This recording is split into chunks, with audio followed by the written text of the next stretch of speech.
All right, shalom everybody, and peace of the Lord to all of you, and no peace for the wicked man, the Lord said. Before we start, and I want to remind people here, we open the chat so we can share links, you can make a comment, make sense. We don't open chat for people to be like teenage fighting. So I have no patience. You are an admin or not an admin, I will block you all. Just a warning for everybody. I'm not here to be a judge between kids. So you want to act like a kid, I will treat you like one. I have a mission here. I'm not here for chat. Just remember that. Our topic today is extremely important.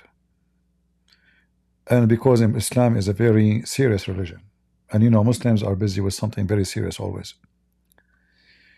So I said to myself, I don't know what topic I will talk about today besides it's so serious, because you know the Prophet of Allah, he never speak about anything is not serious, and Muslims, they are busy with serious stuff.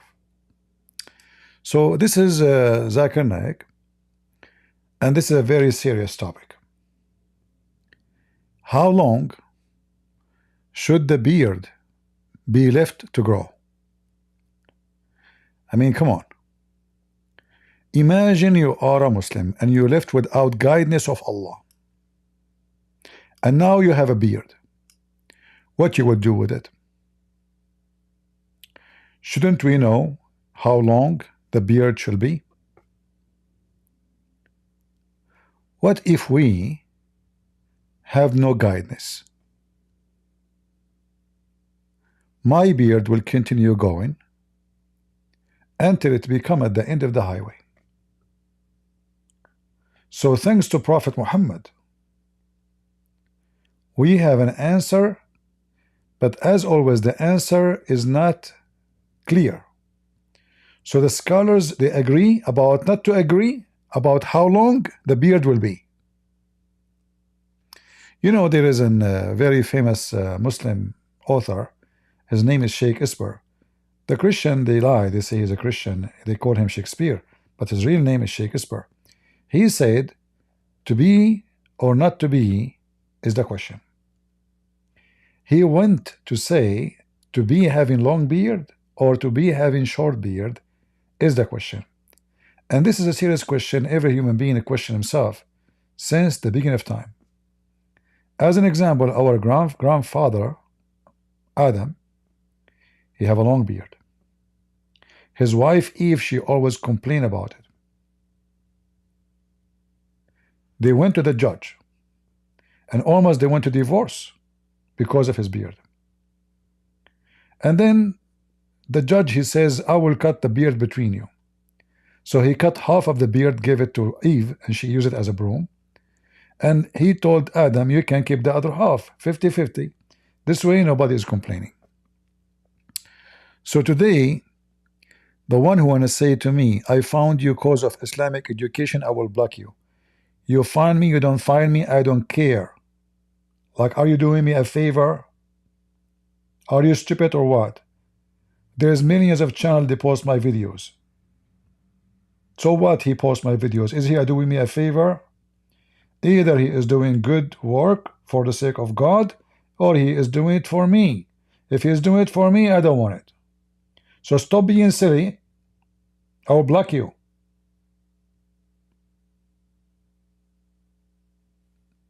What a bunch of potatoes.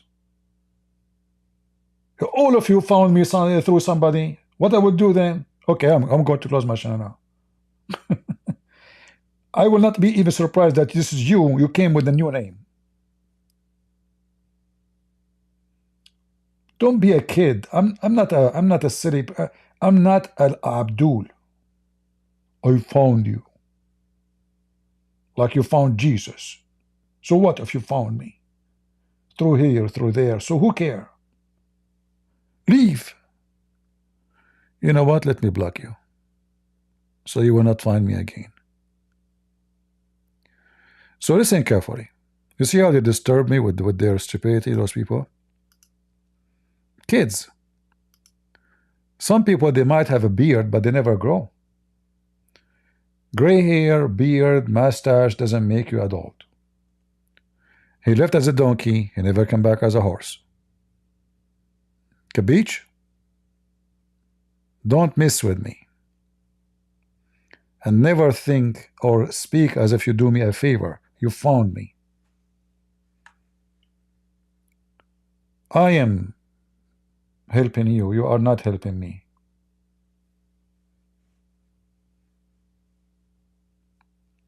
So listen. I'm going to listen to the question and the answer. And now we are going to seek comfort for this serious question. See, there is war in Gaza, there is war in Yemen, there is war in Syria, there is war in Iraq, there is war in Somalia, there is war in Iraq, in Pakistan, but the Muslims are busy with the beard.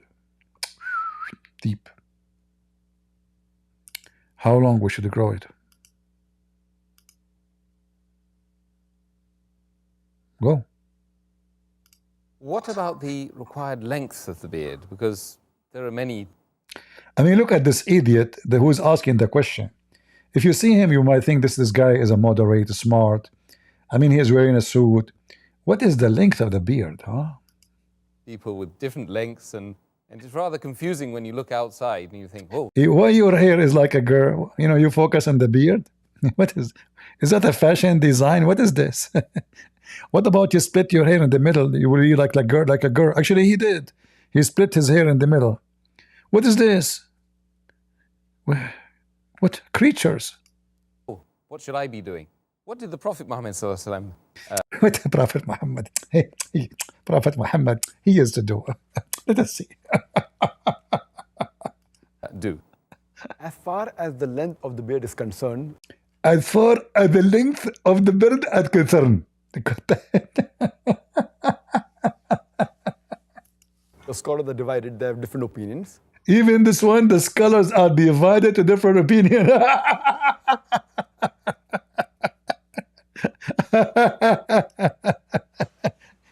I mean, can you find me one thing those Muslims they agree upon? Even brother Sattar, let me make it clear for you, brother. The scholars they are divided about the third, the beard, brother. So what's the point of this question? As long you are divided. What about we divide the beard between you? Zakir, seriously, the scholars are divided about the beard length in this case?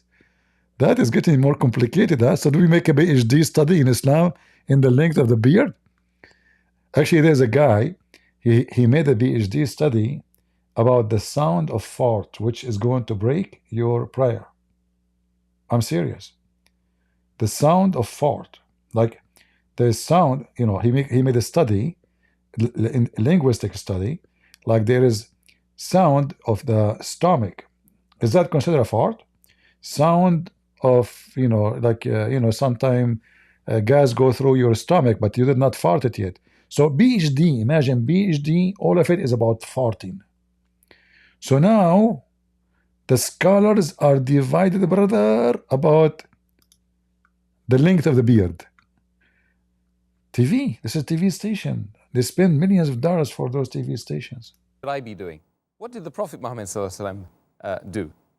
As far as the length of the beard is concerned, the scholars are divided, they have different opinions. And as for what is the length of the beard, there are two opinions. One group of scholars say that because the hadith of Sahih Bukhari, volume number 7, book of dress, hadith number 5892 says, the Prophet said, do the opposite of what the pagans do.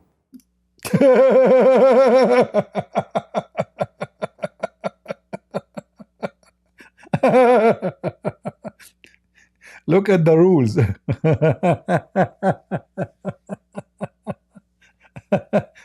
But the pagan Viking, they grow their beard. The pagan Jews, according to Islam, they grow their beard. The pagan Buddhists, they don't grow beard. So which one? Do the opposite. What the heck is that?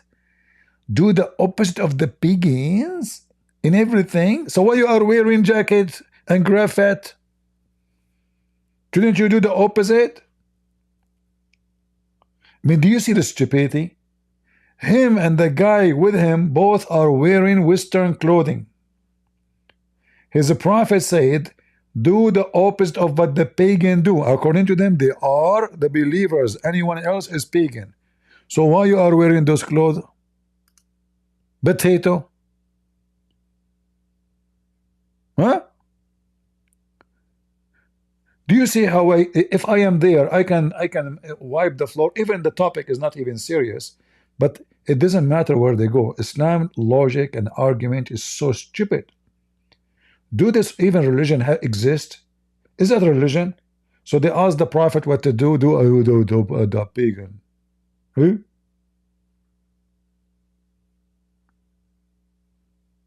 What the heck is that? So now the pagan do the opposite. What the pagan do? They make it short or long? Keep the beard and trim your mustaches. So look how stupid what he just said. So now Muhammad, he decided to be the opposite of the Jews and the Christians and the Arab. So keep the beard and shave the mustache. Hold on. Both of you have mustache. The commandment is keep the beard. That means they say that it should be kept. That's it. And the second hadith of Sahih Bukhari, volume number 7, book of Death, hadith number 5893 says that cut your mustaches short and grow the beard. So the first group of scholars say grow the beard means keep on growing. You should not touch it. Keep the beard means let it be. Therefore, you should not at all, neither trim the beard, nothing at all. You should let it grow as much as possible. Zakir Naik, in your case, I'm sure you never shave your beard for the last 20 years. Because if you shave it, it's going to take another 20 years to be like this.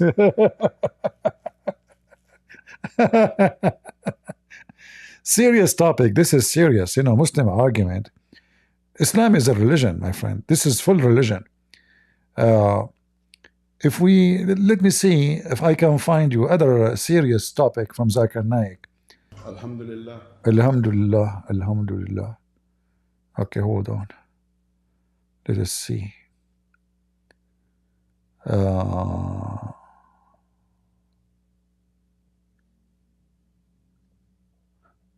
Look, I have other video. Look at this video.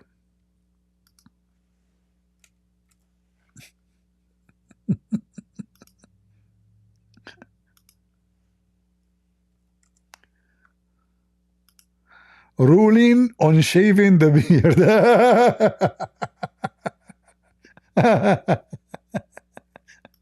Oh boy.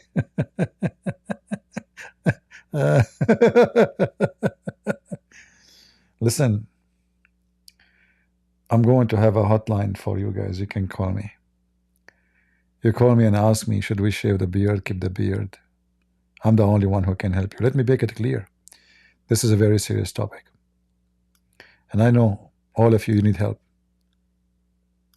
How we even can live without knowing the answer for this. But I'm not sure which beard we are talking about. The funny is that Muhammad used to use something called an-nawra.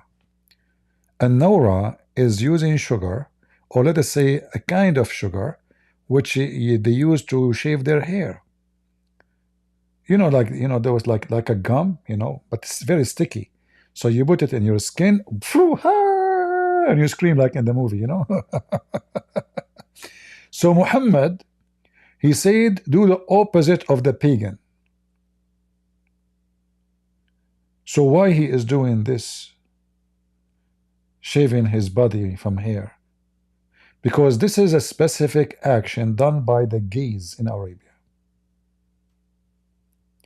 The gays, until now, gays, they like to look feminine, right? So they shave their body, all their body. You see, you remember Mimi Hijab, watch his videos. He had many videos without a t-shirt.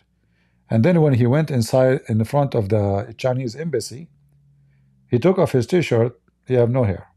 He shaved all, So this is an act of homosexual in Arabia. This is not an act of a man.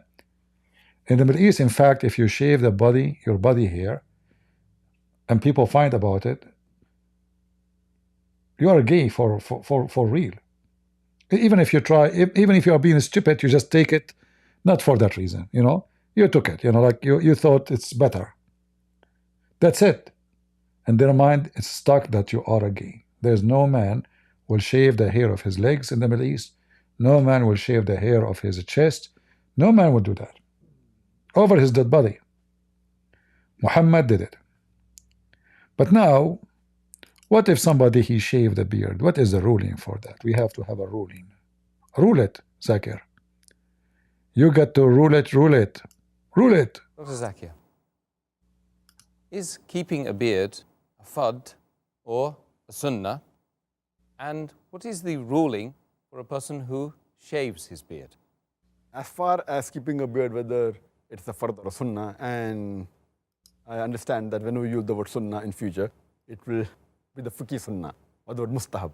Therefore, I prefer using the word mustahab for sunnah so that there's no true difference of understanding. So as far as keeping a beard, whether it is a fard or mustahab or sunnah.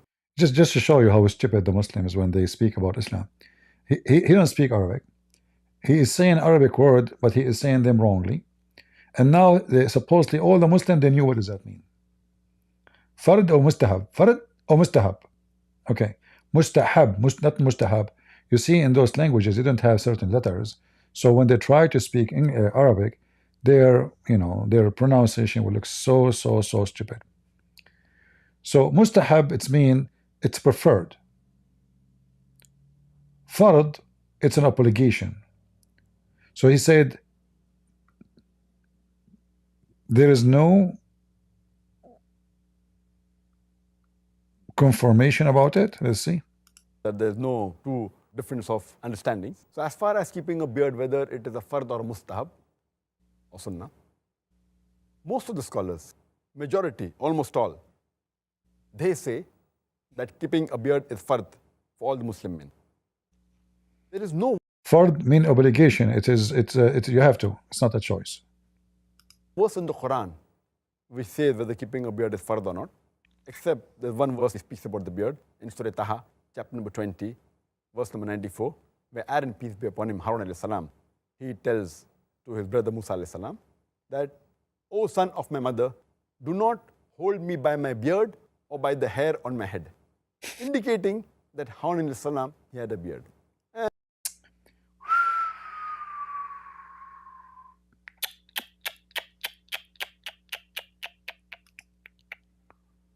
Listen. This is very serious.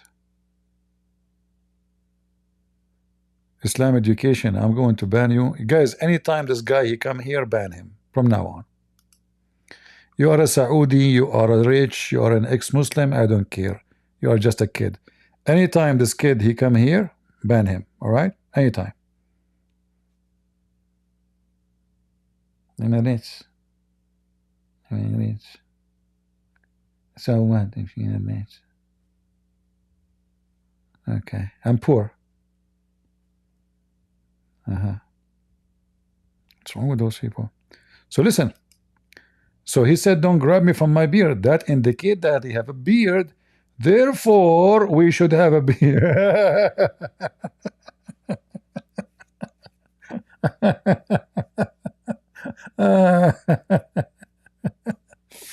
Oh boy.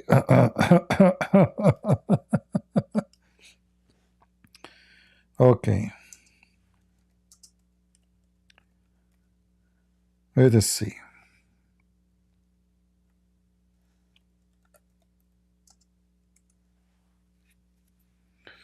Well, I think I found an answer for that.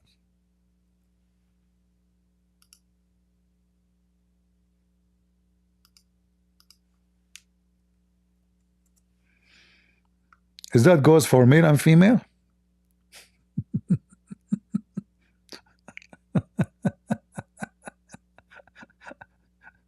This is a Muslim women.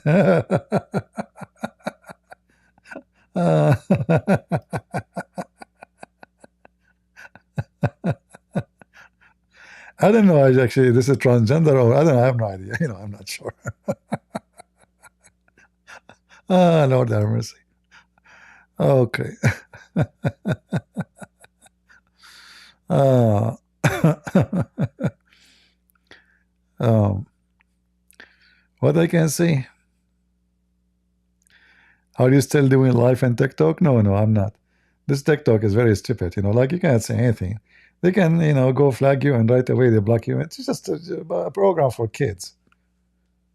It's just a stupid program. Actually, I don't know why people like it. It's the most stupid program ever, and it's pervert program. I mean, you go TikTok, you cannot even, TikTok start showing you things which is not stupid. I advise you actually.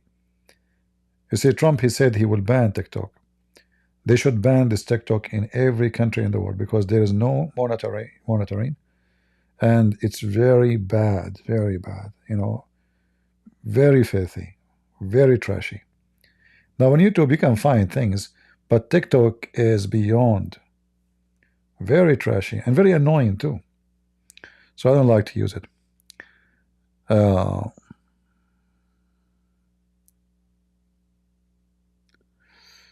You need 5-6 account in TikTok to keep streaming. I'm not going to do that. I'm not a kid. 5-6 account. Give me a break.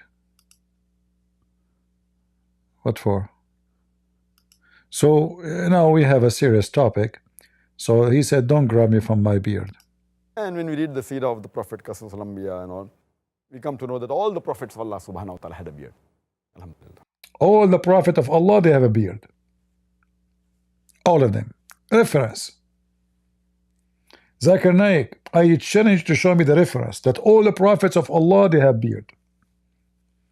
Do we have any Muslim can show us the reference? How you know that? Do you have pictures of them?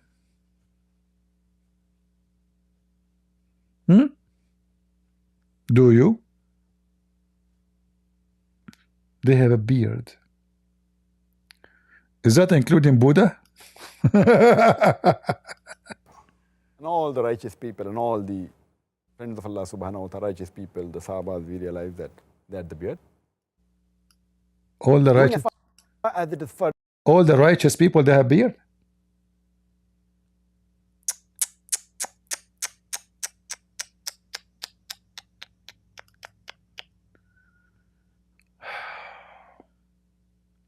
How we know if somebody is righteous or not? By the beard. Mimi Hijab don't have a beard. He's not righteous.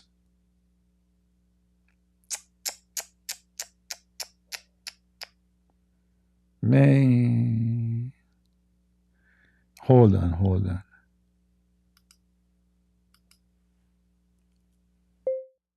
Prime Ministers of Pakistan.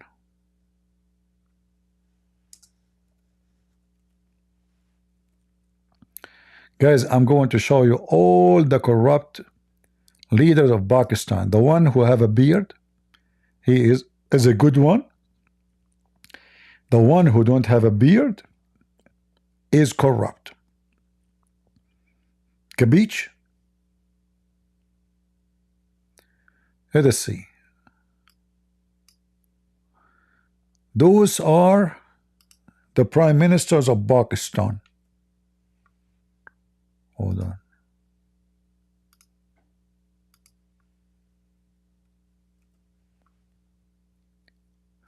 Let us expose them and take them to court one by one. If they have a beard, then they are righteous.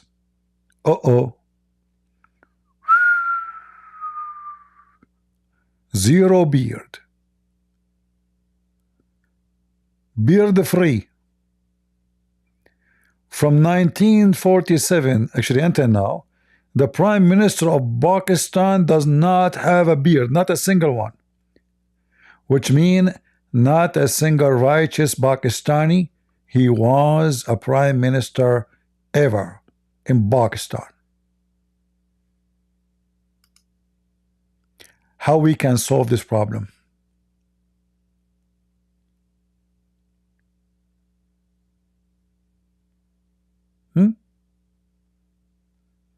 How in the world a very well-known terrorist country, none of the prime minister of those country, they have a beard. Not to forget to mention,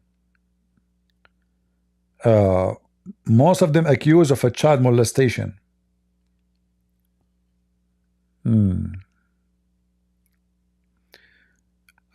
Indonesia, they add new pillars to Islam. My friend, Islam does not have any pillars. We broke them all. What pillars? You see, the Quran says that Allah, He raised up the heaven in a pillars you cannot see, which means there is pillars what we cannot see, but we know that this is fiction.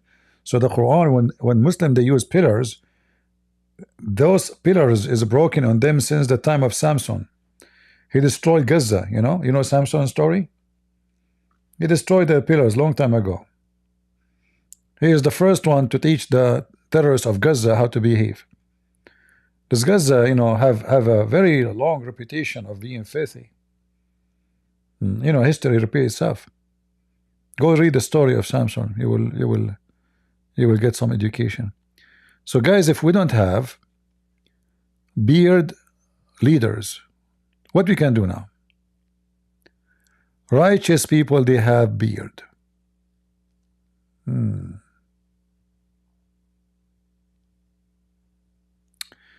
Jotama said, don't pretend Christianity does not also teach dumb things. I got you, Jotama. You mean like when Jesus said, love your enemy? This is for you dumb? Okay. I decide to block you. I will take your advice as long as this is dumb when he said love your enemy. So I decide to block you. Take a hike. Are you happy now? As long as Christianity teaches dumb stuff like love your enemy, pray for those who curse you. According to you, this is dumb. I decide not to be dumb no more. Not with the stupid people like you. You call me names, I will spit on you. You insult Christianity, I will throw my socks on you. Do you know what my socks can do? These countries disappear from the map because of my socks. Finito. They can't even exist. Actually, I'm wanted by the ICC for war crimes because of my socks. Once I took my socks off, everybody in the plane jumped from the windows. So you better take what I say seriously. You don't like the Christians. They are very nice, friendly. Yeah, you see, the world today, they respect filthy terrorists. If you are kind, you are nice. So if we say we are the crusade, you salute us. If we say God love everybody, you laugh at us. You see, the Muslims, they laugh always at us. Christians, Christianity, Trinity. The second we start getting busted, they say, is that what Jesus says to you? Isn't Jesus says love your enemy? So they laugh at they laugh at you non-stop for Jesus says love your enemy. But the second you start spanking the hell of them, they ask you to love your enemy. So I have a bad news for you. When Jesus says love your enemy, it does not mean kisses and hugs. Loving the enemy mean defeating Satan and his lies. Loving the enemy mean showing the enemy that they are going to hell, trying to save them by sharing the truth and flash in the toilet seat every god, pagan god they worship. This is how you love your enemy, not by giving hugs and kisses. All right?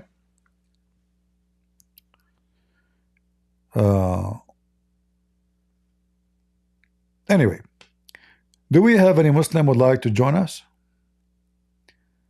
If there is any Muslim would like to say anything, I can open my Discord if any Muslim would like to call us. Anyone?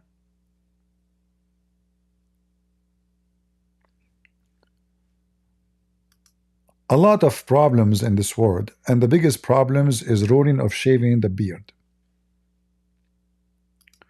We have to be serious. This religion is the one who can change your life.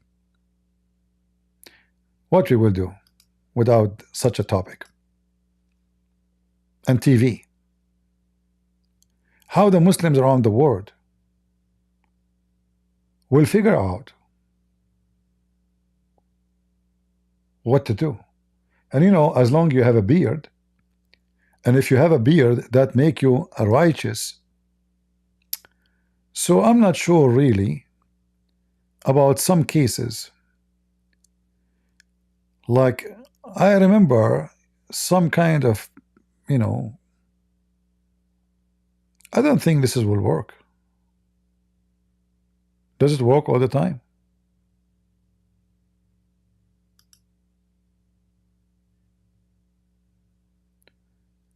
This is one of the goats who ate the Quran, have a beard.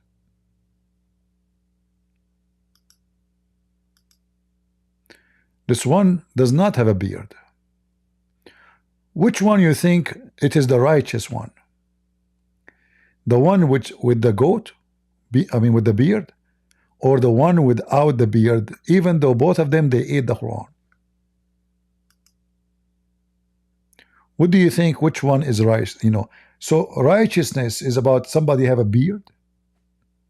Are you serious? There's millions of people, they never have a beard. They can't even have a beard. Hundreds of millions. If you go to Asia, like most of people, they cannot even grow beard. They have no hair in their face. Many of the Asian people, they don't. That means in Asia there's no righteous people? No?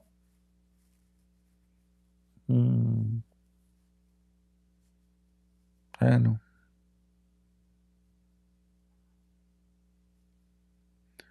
Is it haram to implement a beard if someone cannot grow it? This is a question you can ask a sheikh. Trust me, they will gather together and they will make a story and drama about it. Yeah. Any Muhammadan? Ruling of having a beard? This is a religion of Allah?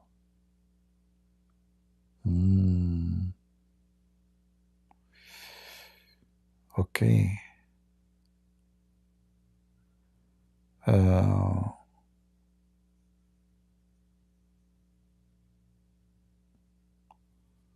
Zakir Naik.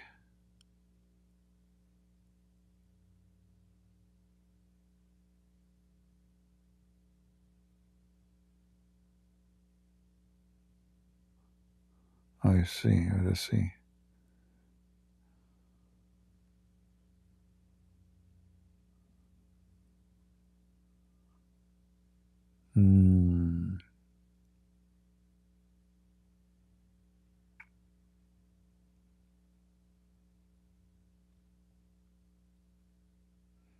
I'm just looking for important topics.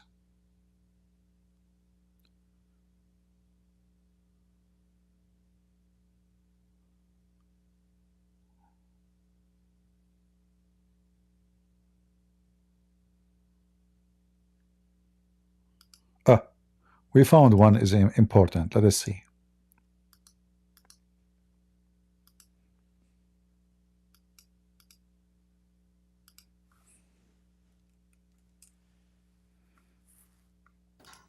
Can a Muslim have an account in an interest-based bank? Following on from the first question regarding riba, is it permissible for a Muslim to put his savings in an interest or riba-bearing account or bank for safety purposes if he or she pays the interest that he earns out in charity?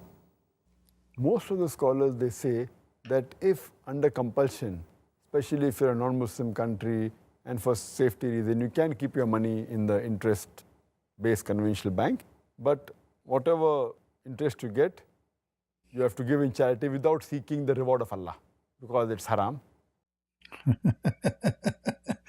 So the money is haram. How we give haram money to charity? This money is dirty money. So how we give dirty money to this is going to make the charity the charity?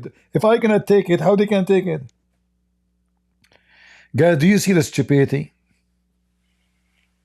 So they learn, Muhammad, he learned from the Jews that interest, and this is, you know, because people, they use to control other people by doing this.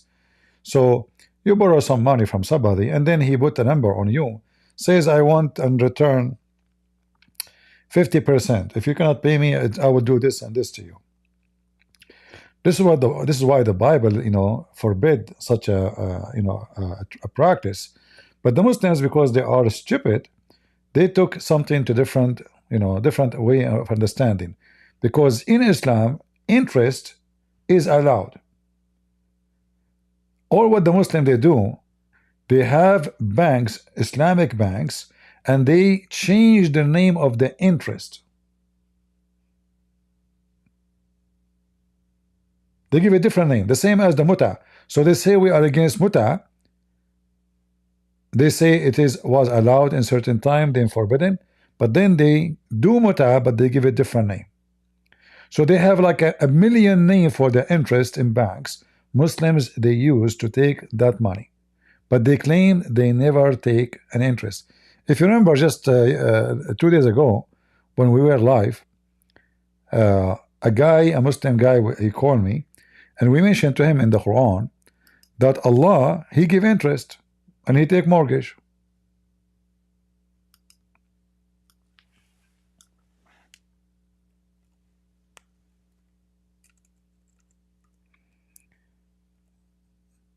Do you remember?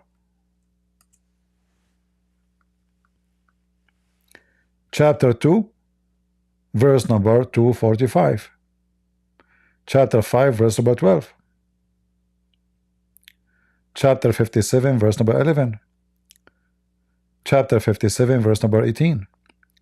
Chapter 64, verse number 17. You know, all of this is all over the Quran. And then we found in the interpretation, if you remember, when we opened Ibn Kathir, speaking about a man, he gave Muhammad his farm, which contains 600 palm trees. Anyone remember what Muhammad he promised him in return? Anyone remember? What Muhammad he promised him in return? Heaven. So if you give Allah a godly loan, who wanna take the money? Muhammad. Muhammad, he took the farm of 600 palm tree. Did Allah get the farm? No. What Muhammad will do with the farm? He will fight with it. Remember, at that time, land is for free anyway. But this land, the unique about it, it have 600 palm tree. So this guy, he own it, he control it, it's his. And properly, he is the one, maybe, and his family, they are the one who planted those trees. And because you are in the desert, so this is a priceless land. In the old days, you know, the desert is until now. Like you go, if you live in Saudi Arabia, you go to the desert, you say, this is here, my land, you know, who care? Nobody will ask you, but we cannot live there. Hundreds of thousands of miles, empty, just sand. So the guy, he gave Muhammad 600 palm tree, and the promise of Muhammad is, if you give Allah a godly mortgage, Allah will multiply it for you. Is that interest or not? So how interest in Islam is forbidden if Islam is based on interest?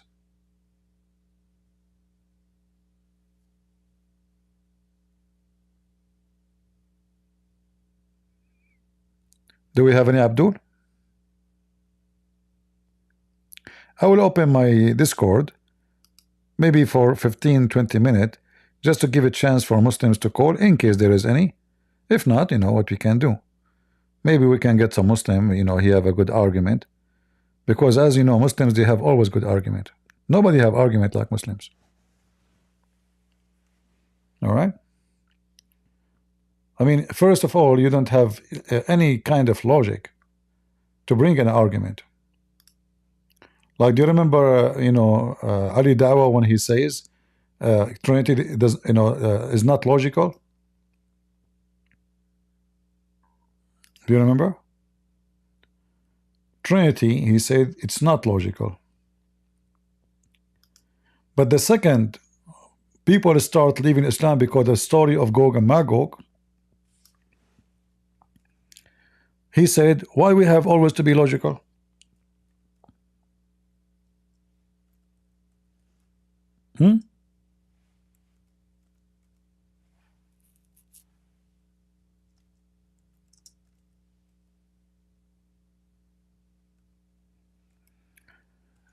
This is why we say the Muslims' argument is the most stupid argument ever. They are hypocrite, they are coward, they are liars, and they have no argument. Because the first one will suffer from the Muslim argument is Muslims.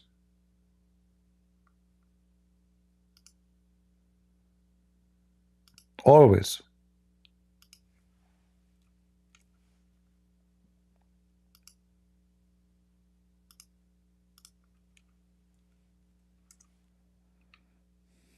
Again to my channel, Yajuj and Majuj, Allah subhanahu wa ta'ala talks about them in the Quran, and they are mentioned specifically in a hadith, brothers and sisters. Now, by the way, this guy is a righteous man because he have a beard, remember that, and he sell halal cat food. Obviously it is not a scam, because cats are Muslims and they fast Ramadan and they cannot eat any food except halal food. In fact, I can witness to you that I saw a cat, she was reciting the name of Allah before she slaughtered a mice. She said takbir, and she killed the mice, and then she ate it. All cats are Muslims. This is why they eat cockroaches, they eat mice, they eat rats, they eat snakes. I mean, you name it. Why they do that? Because they are righteous and Muslims. So tell us about Gog and Magog, philosopher. By the way, this guy, he bought a house, big house in London, from the money of halal cat food and donation. He's a very righteous man. Halal cat food. Guys, should I open a business, halal cat food? What do you think?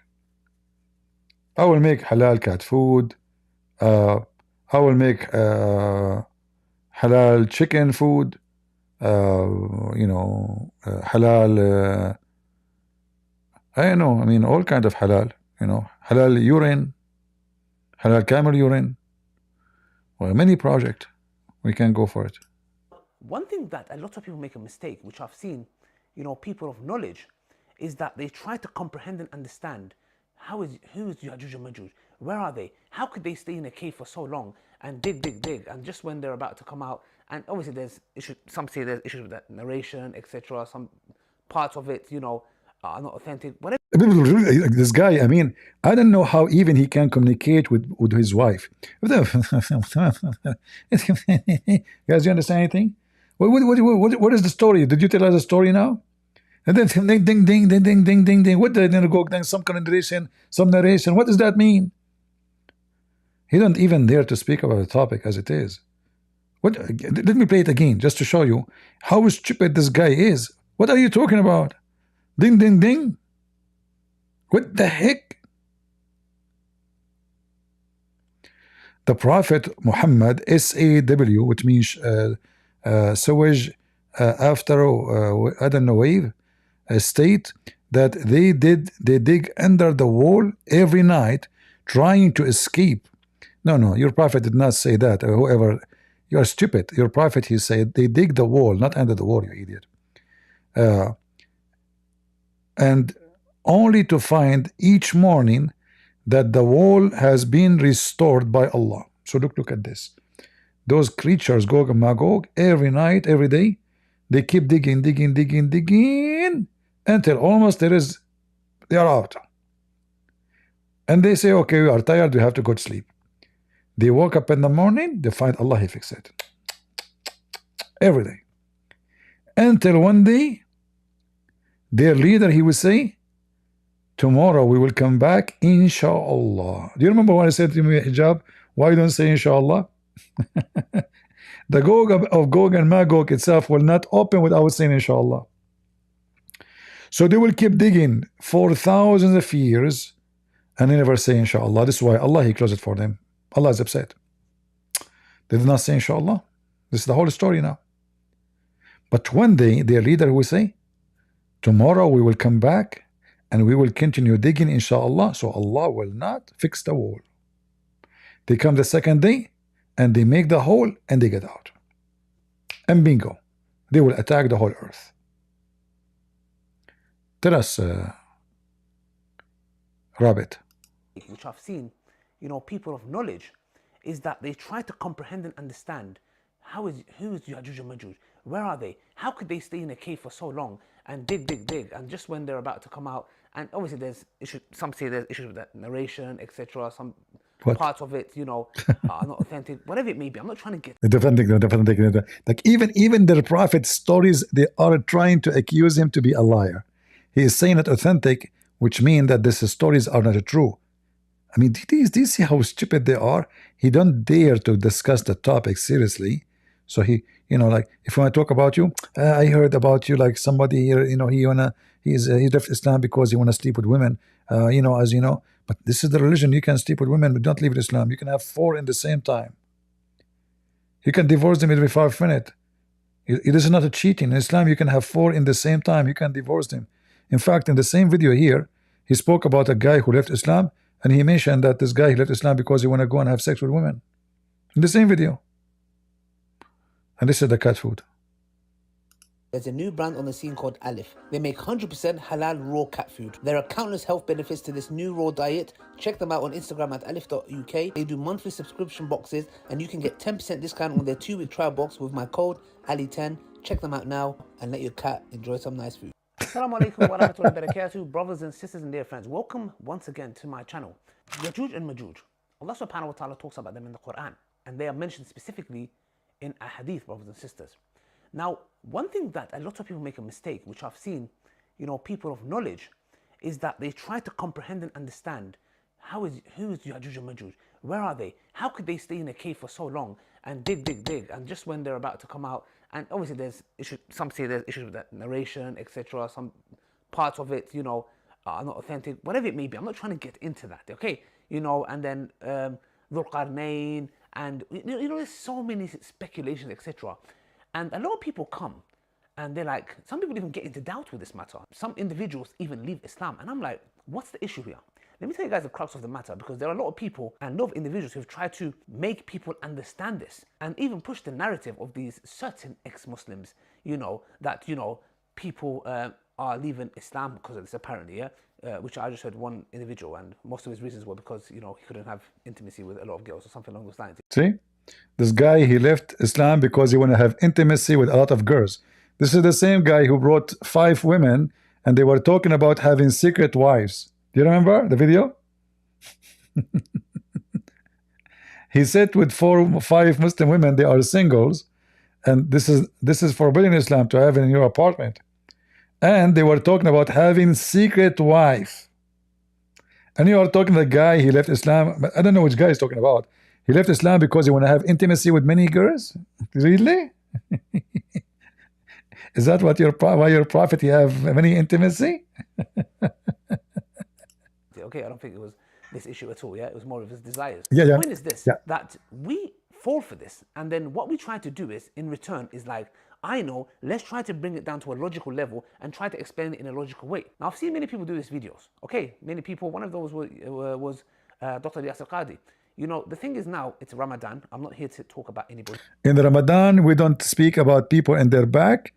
Sorry, we are Muslims. We speak about you all year long, except in Ramadan. He's a good guy. He's righteous. Etc. Okay?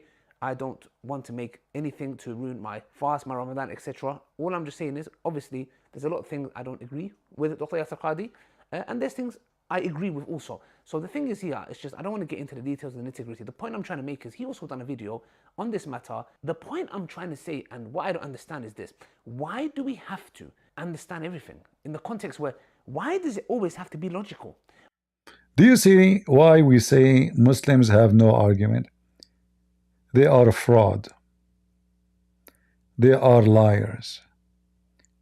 When their religion, all of it, have no argument. So when they speak to you about the Trinity, they try to speak about logic. Suddenly they want to master logic.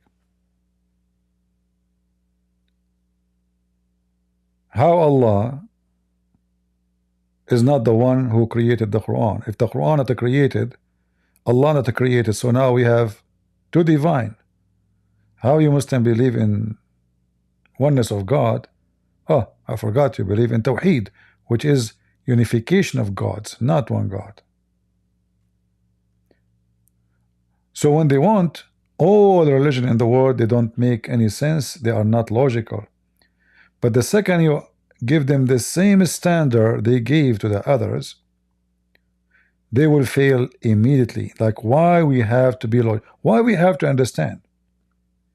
Do we have to understand? Put on a video on this matter. The point I'm trying to say and what I don't understand is this: why do we have to understand everything in the context where why does it always have to be logical? Why does it have to be something where we're like, oh, explain it to me logically, or I'm going to start doubting things? This is exactly why Shaitan fell into disbelief. But this is you, what you did, your video saying Trinity is not logical, and now you are saying the one who asked you to think about logic is Satan. That means you are Satan. Correct, guys? He just said the one who make you think to accept only things only if it is logical is Satan. But he is the one who says Trinity is not logical. For me, Trinity is very logical. And there is many proof of it. Because Trinity, present in our life and is in Trinity. The Quran says everything created, every living thing created from water. And by the way, the Quran is wrong in this field, because the Quran itself says genie created from fire, and the Hadith says angels created from light. And even the moon and the earth and the sun, they worship Allah, but they are not water. But anyway, so the essence of life, water, is based on three, H2O. If you look at any tree, like plant, you will see that the beauty design of the tree is based on number 3. What they call the golden ratio is based on number 3. Family is based on number 3. Wife, husband, child. As simple as that. Everything around us is based on number 3. If there is no sun, we die. If there is no earth, we have no place to stay. If there is no water, we ourselves will not be made. 3 in everything in life. However, only hypocrite, they try to speak about God in a logical way.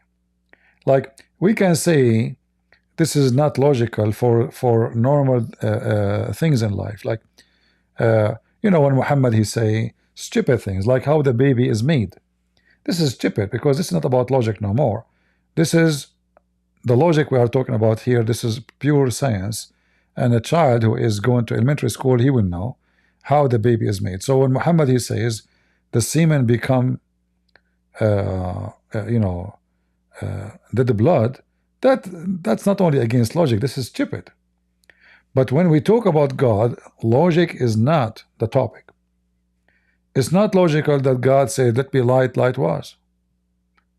It's not logical that you can create by saying be. That's not logical.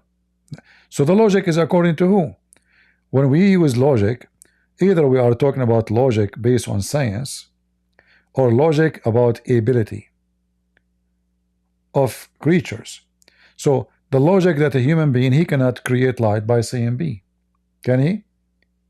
he cannot make a baby by saying baby. He have to have sex with the women. She have an egg. There is a conditions. Not only a man and a woman have sex together.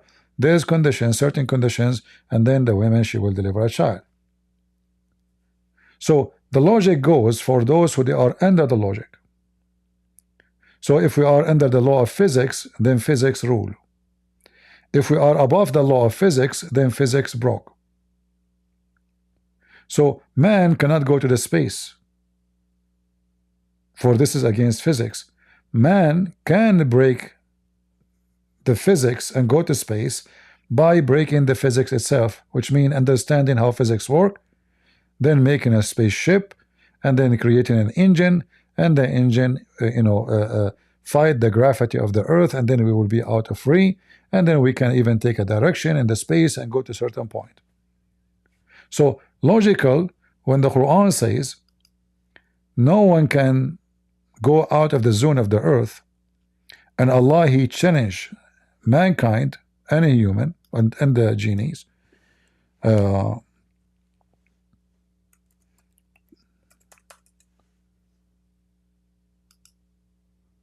leave the zone of the earth and the heaven. Allah, He failed. What's wrong with my keyboard? It's stuck with English.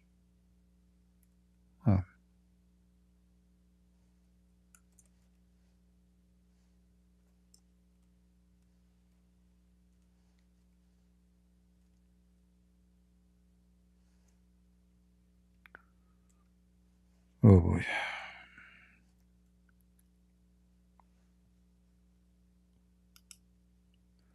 So when the Quran here says,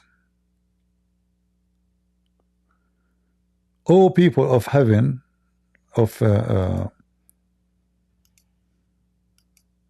genie and human,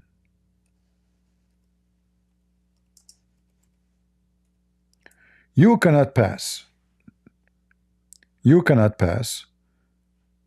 the zone of the earth and the heaven. And if you try to pass, Allah will shoot you.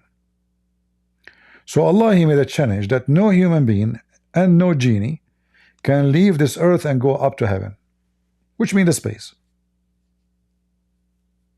And if you try to do so, you cannot, because Allah will shoot your ass with a smokeless flame. Here it says, except with authority. The Muslim understand this as the authority for the angels and the prophets. Those are the only ones who have authority to go to heaven and come back, or to stay there. But you, as a human being, you cannot go out of the zone of the earth and the heaven. If you try to do so, Allah will shoot you.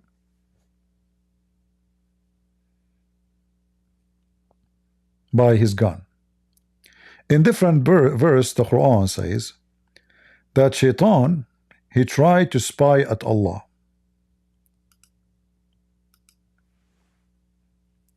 Muhammad, because he's a fairy tale teller, he believed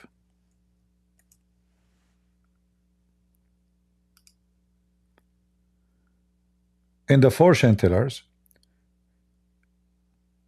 The fortune tellers, they claim that they have a connection with heaven, and those usually are shaitans or genie. So those shaitan and genies, they go to the sky and they spy at Allah talk so they can see the future, and then they come back and they tell the fortune teller about what will happen to you tomorrow. So Muhammad, he adopted the story, showing us that Muhammad is nothing but a stupid idiot, as the Quran described him in chapter 9, that he is an ear, which means he take what he hear, put it in the Quran. So Shaitan, he go up to heaven, he spy, he steal information, Allah will shoot him right away by fire. However, Shaitan will not die. He will come back to earth. But it's too late, already he's spy. And if you don't believe in Muslim, you can read the interpretation for this verse. Go read it. So Shaitan go to heaven. I mean, this guy, he just said nobody can go up to heaven. And if you try to do so, you are a genie or a human, which means genie in Islam, by the way, Shaitan is one of the jinn. But not every genie is a Muslim. Sorry, a Shaitan. So genie is a creature, is a fiction creature. Some Christians, because they are ignorant about Islam, they think that genie is demon. Genie are not demon. Demon is a spirit. Genie is not a spirit. Genie, according to Muslim, they have sex, they sleep, they eat, they shit, they steal. There is a Muslim genie, there is a Christian genie, there is a gay genie, there's lesbian genie, there's all kinds of genie. All right. So those genie, some of them, they are Shaitan, and they work with the fortune teller, and they exchange benefit with them. So the fortune teller, he connect himself to them, which means he make himself a servant to them. In return of obeying Shaitan, Shaitan give them information so they can use it and tell people what will happen in the future. So Muhammad, he confirmed that he believed in such a stupid story, because we know that this is absolutely false. So when Shaitan go up to heaven to steal information, he will be able to steal information. However, he cannot stay there for long, because right away Allah will shoot him. This is why the Quran says, and indeed we have put the biggest stars in the heaven, and we beautified it for the beholder. Here there is scientific mistake, because we don't see all the stars. What we see is a very little number of the stars in the sky or in the space. So how that can be? For the purpose of it is beautification. If the major number of those stars cannot be seen by us and will never be seen, no matter how science can go far, with their telescope. So that cannot be. This is the purpose of creating those stars, to be just for beautification. And then the Quran says, and we have guarded it. Which one? Guarded the sky. Allah guarded the sky. The Muslim, they lie. They say to you, this is about the atmosphere. No, this is guarding the sky in the opposite direction, which means you cannot go from the earth to the sky, not the opposite. Atmosphere, rocks cannot go. If they go through the atmosphere, will be burned, and not necessarily will be destroyed, because some of them, they can reach the earth and they can even cause a disaster, if not destroying the whole earth. So Allah, he guarded the sky, not the earth. So the earth, or those who live in the earth, they will try to go to the sky. Allah guarded the sky. So when the Shaitan, he go up to the sky, he tried to steal information, Allah will shoot him. And as soon, my mic is not working in Discord, guys. Why? Let me see. I mean, those little programs, all of them, they are garbage. All right, is my microphone working now in Discord?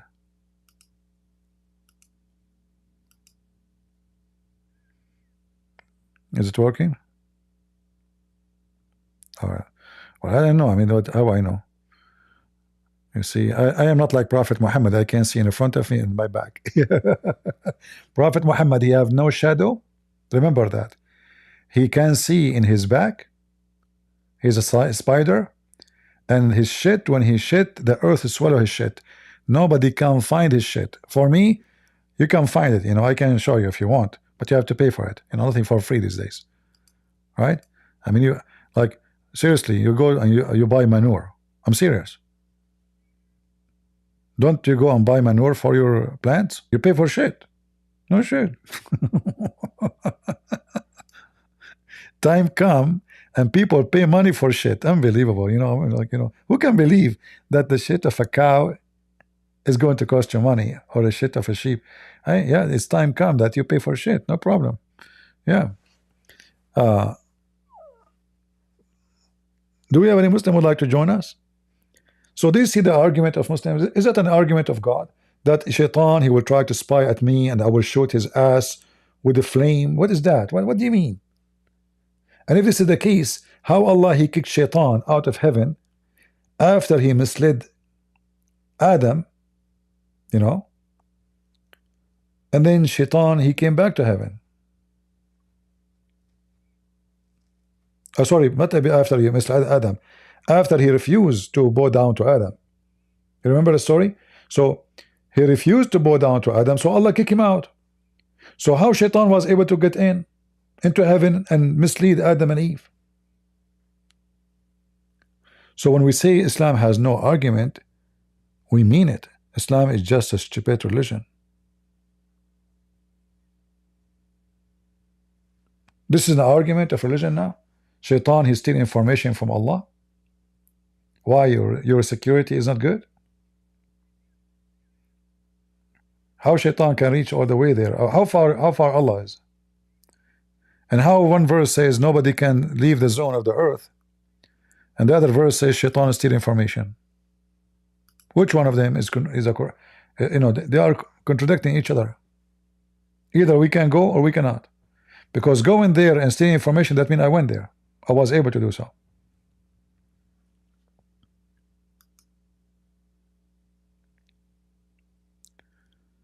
Could you explain Quran 113:3? But you know, we have topic now. Why you want to change topic? But I would do it for you, no problem. But there is nothing there, you know. I mean, what this is very stupid. It's just another stupidity of Muhammad. Speaking, Muhammad, he believed in the evil eye, you know.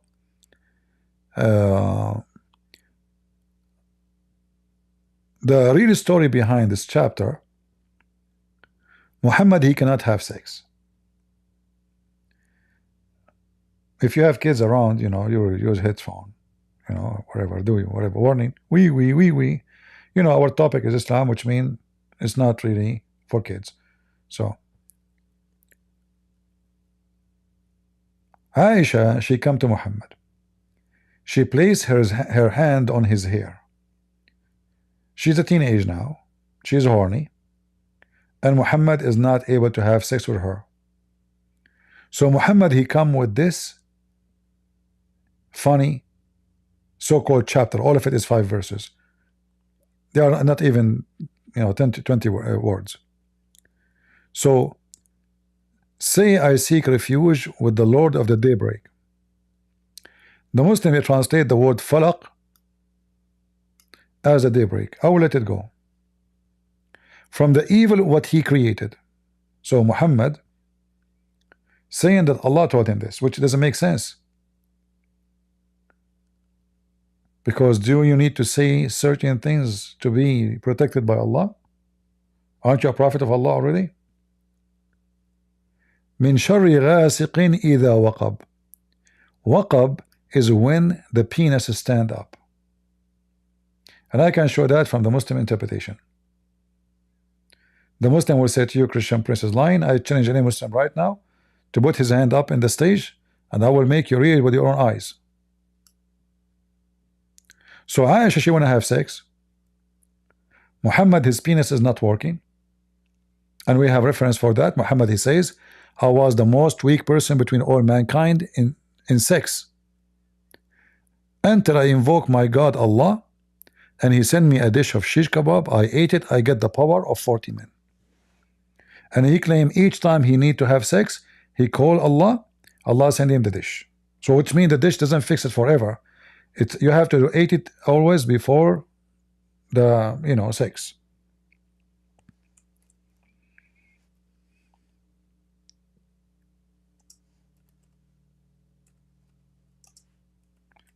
Let us see.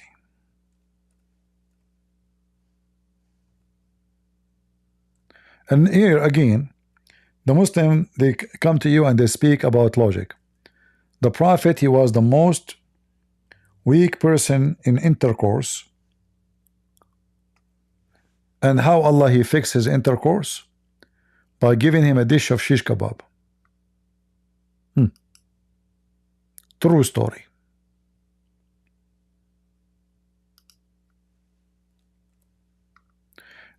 I will use Google Translation. Let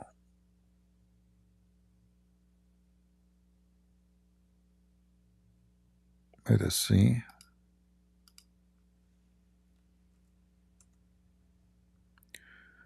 Let me open Google Translation.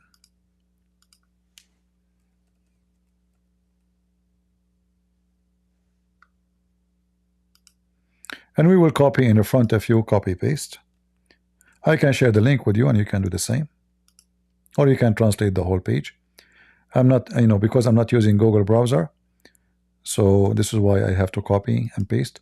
I use this browser because it doesn't allow commercial advertising.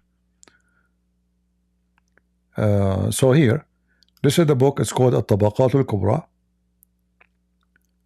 And here it mentioned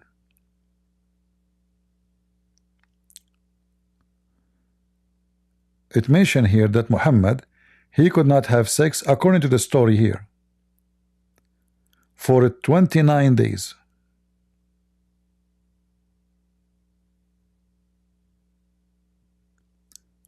But the Muslim, they don't say until now why.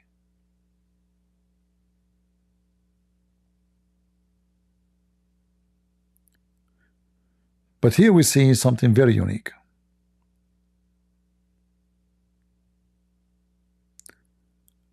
Muhammad, he said, I was the most weak person between all mankind in effing, until Allah, he sent down on me a dish of kebab, and each time I ask for it, I find it in within 15 to 20 minutes. Sa'a in Arabic today mean hour, but in the old days it used to be for like 15 to 20 minutes. So each time Muhammad, he want to have sex, and he was the most weak person between all mankind, and we will copy and paste, and you can read the translation. The Messenger of Allah, let's play it.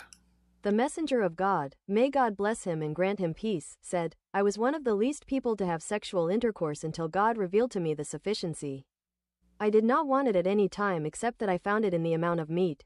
So this translation is not right. So there's no sufficiency. It's a dish of kebab. This is why it says each time I wish for it, and this dish have meat. It's a dish of meat. So I was the most weak person in sexual intercourse between all mankind. So it is clear that Muhammad have a sexual problem. He cannot have sex.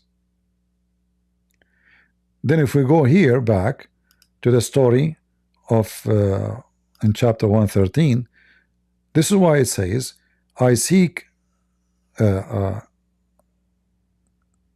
protection from the daybreak, like at night, according to the Muslim translation.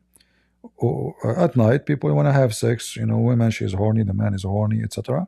Sleeping next to each other. So I seek God from the evil of this time. So what is the wrong with this time? Min sharri ghasiqin idha waqab, from the evil when the penis stand up, and his penis is not standing up. And this is why Muhammad, he claimed that his penis is not working because somebody, he did witchcraft on him.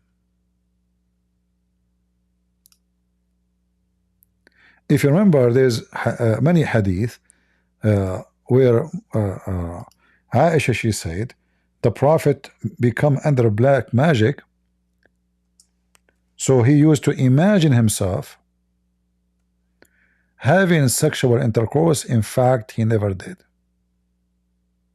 He never did.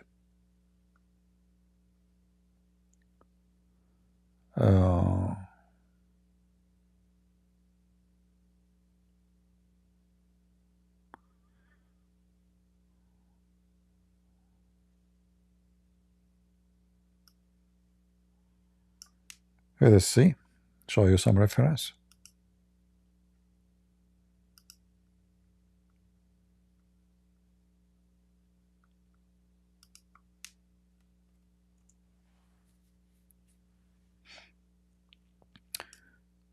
Here you see that a man, again Muhammad accusing the Jews, a man, his name is Labid ibn al-Asam from the tribe of Bani Qurayza, which is a Jewish tribe, work magic on Allah Messenger till Allah Messenger started imagining that he had a done thing which in fact he did not do. Things like what? Having sex with his wives. In fact, like here, they are not showing the sex part, but we will find it for you.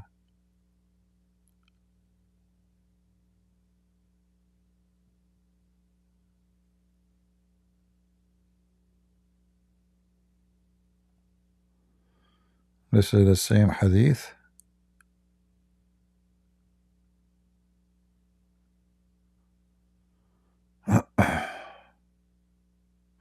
This is again, this is very authentic. This is Al-Bukhari here.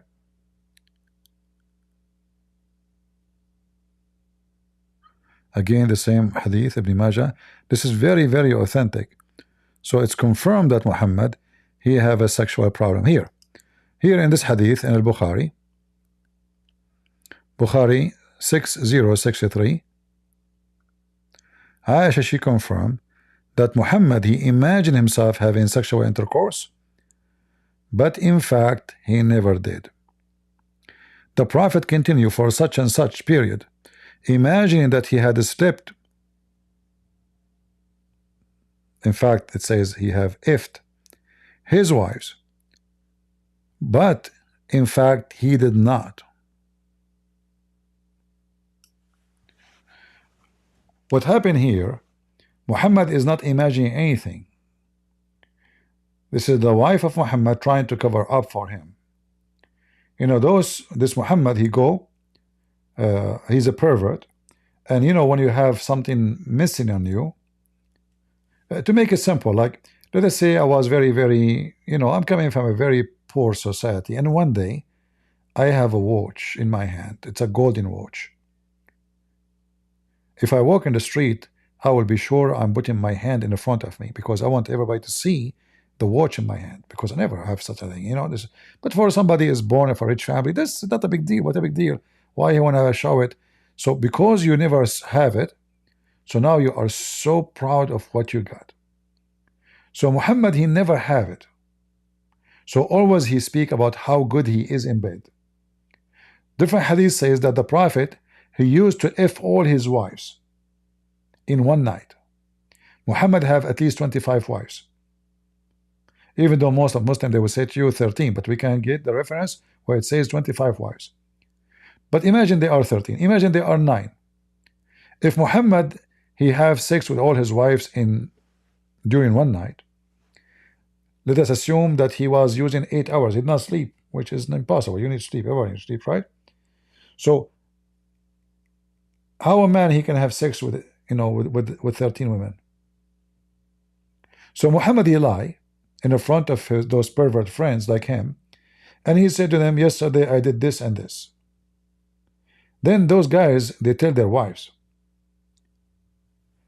and the people, they start saying, how in the world he can do that? Ama yatiquhu?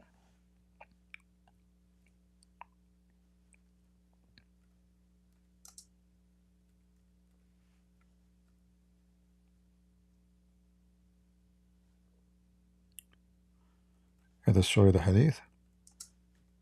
How he can do that, you know? And then they start asking the wives, yesterday the Prophet, he said, no, the Prophet did not come to my house yesterday.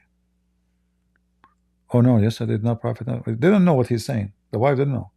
So Muhammad got busted. And now he have to cover up his lies. He cannot have sex. He was making up stories about how good he is in bed. he was telling Muslims that he have the power of 40. Some hadith he claimed 30 men or 40 men. So when this happened, Muhammad, he have to come with a story to cover his butt from being exposed. So he said, oh, there is a guy, he have a black magic on me, so I thought I had intercourse, but in fact I did not. Do you see it?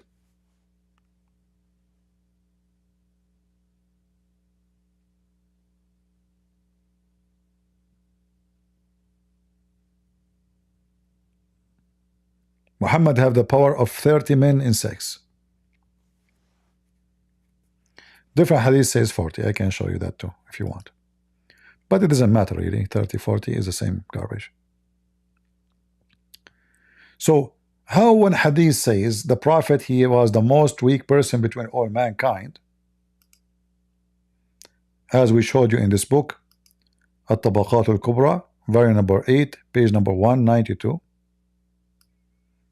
We can translate that for you.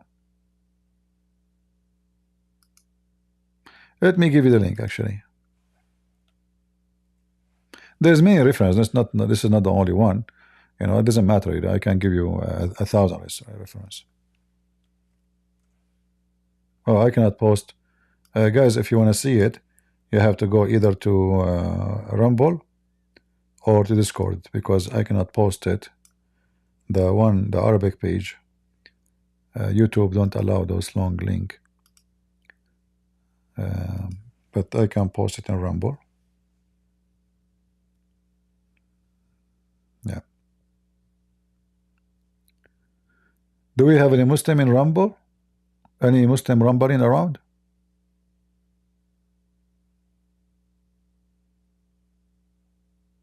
Anyone? So the Prophet, he have a penis, have the power of 40 men or 30 men. But the same Prophet, Allah here send him a dish of shish kebab, and after he ate, look actually here, we did not translate this part.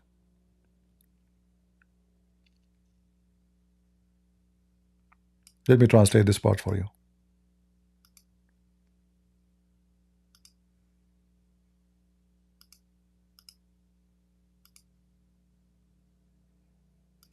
He said, the messenger of God, may God bless him and grant him peace, said, Gabriel met me with a pot, so I ate from it and was given the strength of 40 men in sexual intercourse. Can you believe it, how stupid this religion is? An angel of God, he came from Allah's kitchen. He is holding a pot. You know what? Let me go to AI and see what AI can help us with this in scenario. How Allah is so powerful, Allah is so amazing, he can do, he say be, and now he want to fix the penis of Muhammad. He need to send a dish of, in a pot, cooking pot, with the angel Jibreel. Can't Allah from heaven says, fix his penis will be the best penis in the world?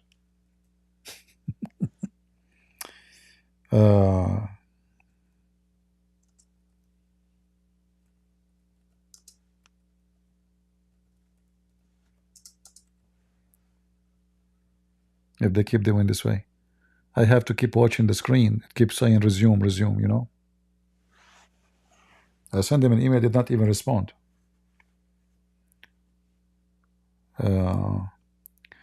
Anyway, let us see.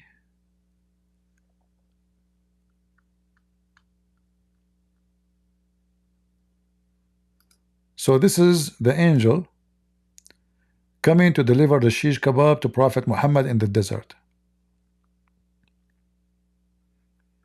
All right, he came so fast. And Jibreel, for sure he is not delivering his own dish. This is a dish made by Allah.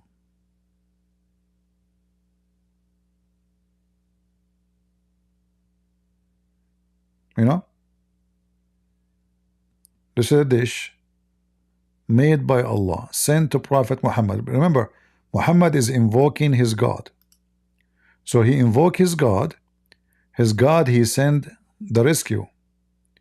Who he sent? He sent Jibreel with the pot full of shish kebab. Prophet Muhammad, he ate it, and right away his penis like it's like an antenna, you know. It's amazing, the power of Allah. And the Muslim, they say Allah created everything, but Allah could not fix Muhammad penis except by food. What kind of God this God is? I mean, you can go to buy some Viagra. Does that mean this is God too? What happened to the God he say be is going to be? He is the one in control. And how Muhammad even got this illness of his penis? How Allah he allowed that to happen to Muhammad penis? Let me see if I can make a better image than this one. Let us see.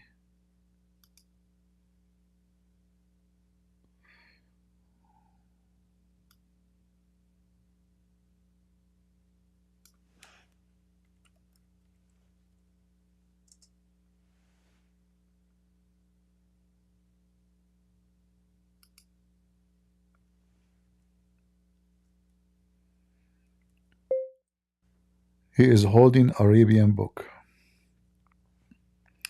Let us see now if I'll change a little bit the text.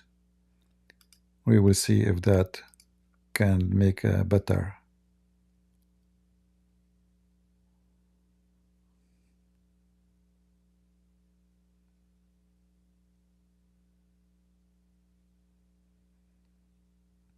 The Prophet penis is not working, brother and sisters. Imagine if we are existing in his time and he tell us this story, we would die laughing. And those people, they want to kill you. Ah, this is better. This is way better. All right. I got a better delivery, guys. Hold on. I did change some words in the description, and I got this.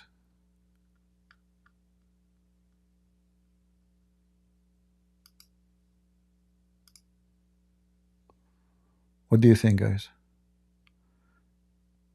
But this donkey of Jibreel have a two head of donkeys. Yeah, those AIs are just garbage, you know. They make stupid pictures sometimes. The donkey have two heads. And look at the shish kebab.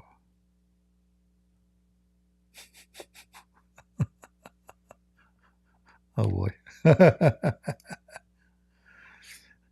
Hey Muslims, anyone have an objection? And then you Muslim, you claim you have an argument and you have religion. Is that religion? A guy, he's a prophet of God. He have a lot of wives. His penis is not working. His God, he sent a dish of shish kebab. Aisha, she touched his hair. Muhammad, he claimed that somebody invade his penis and put the black magic on him. So now his penis become like a piece of a fabric. Nothing will make it stand up, even if you play the anthem for it. Is that a true story, Muslims? Is that the prophet you follow?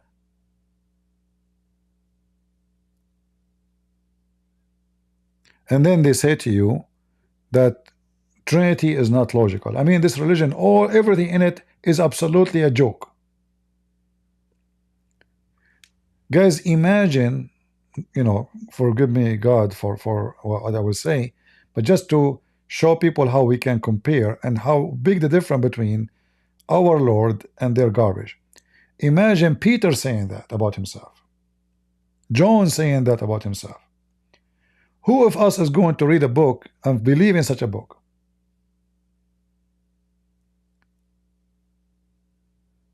This is a prophet of God, and this is his God, and shish kebab and pot, and his penis not working, and then after he ate it, he got the power of 40 men. 40 men? The funny in one of the stories says that Fatima, she ate from it too. Did she get the power of 40 men?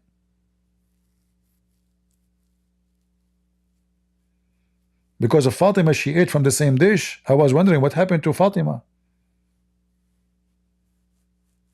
Maybe she purchased some sex toys because there's no men can satisfy her after that. I mean, she just ate a dish will give her the power of 40 men, and she's a girl.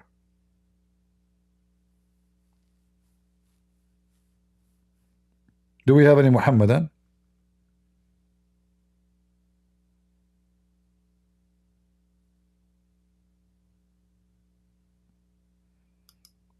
Any Muhammadan would like? Abadeen? Okay, we have a Muhammadan. Go ahead, Abadeen. Hello, hello. I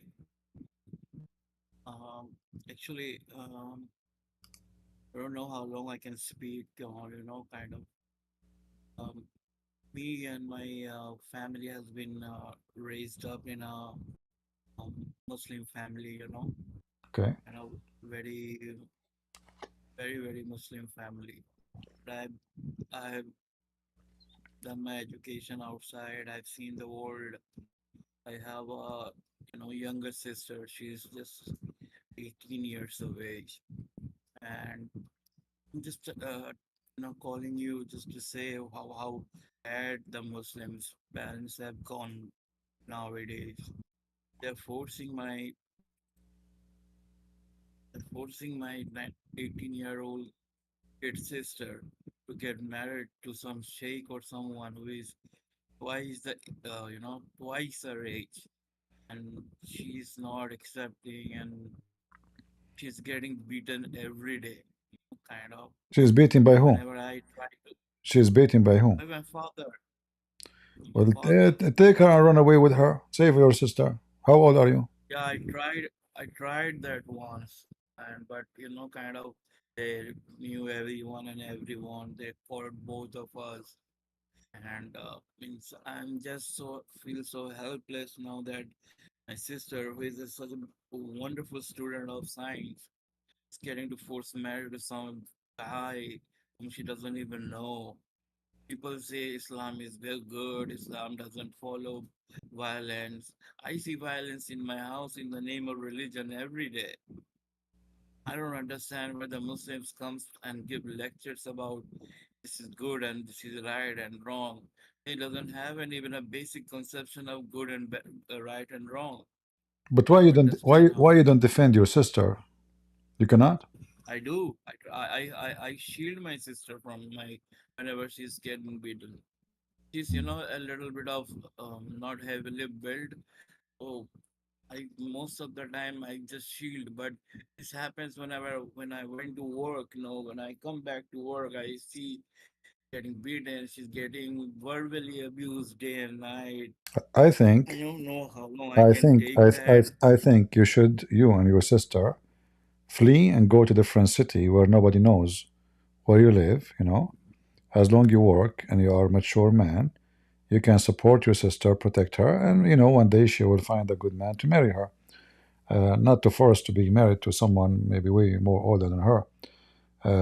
But you need to do something. Otherwise, Yeah, they will destroy her life. So I advise I you, know they will. They will destroy her life. I know that. yeah, move to different city, far away, find a job. You can rent a place, you and your sister, and Yeah, exactly. I'm planning to do exactly the same thing, but I'm just afraid, like, if they find us again, that's kind of a it's just to go underground. well, they cannot do Like, I anything. I mean, cannot.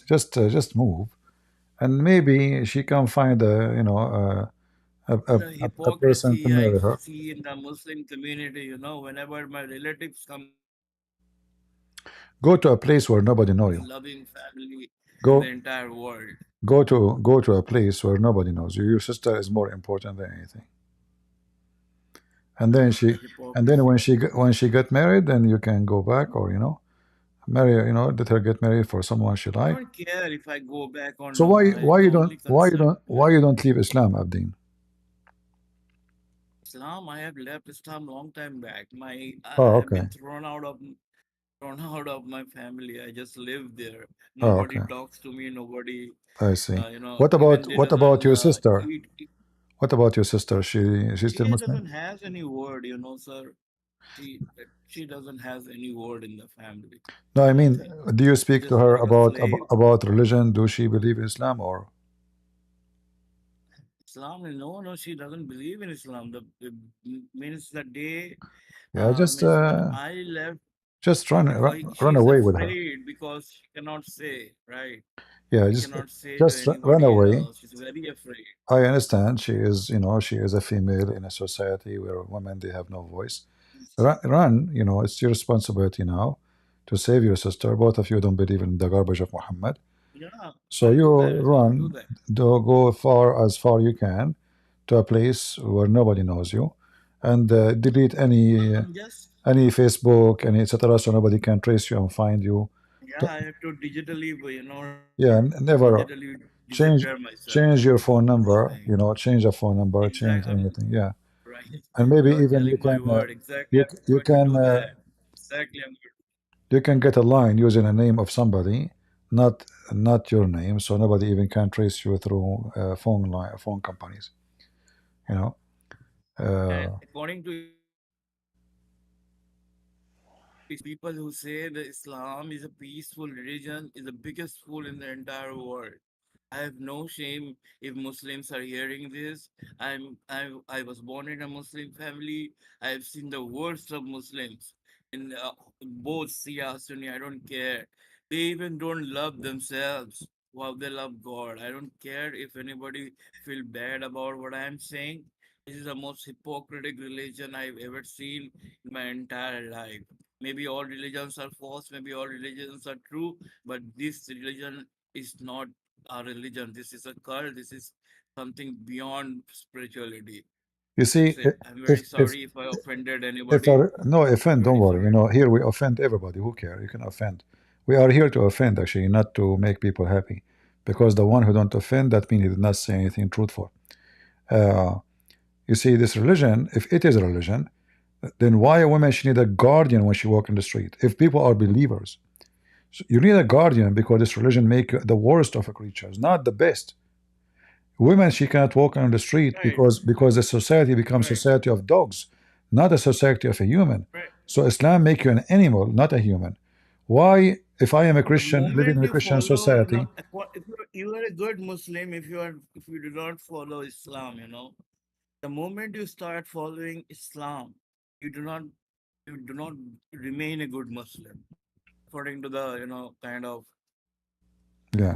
the definition kind of people give about good Muslim and bad Muslim. So now you are an I've atheist. seen this in my Dean, are you an atheist now?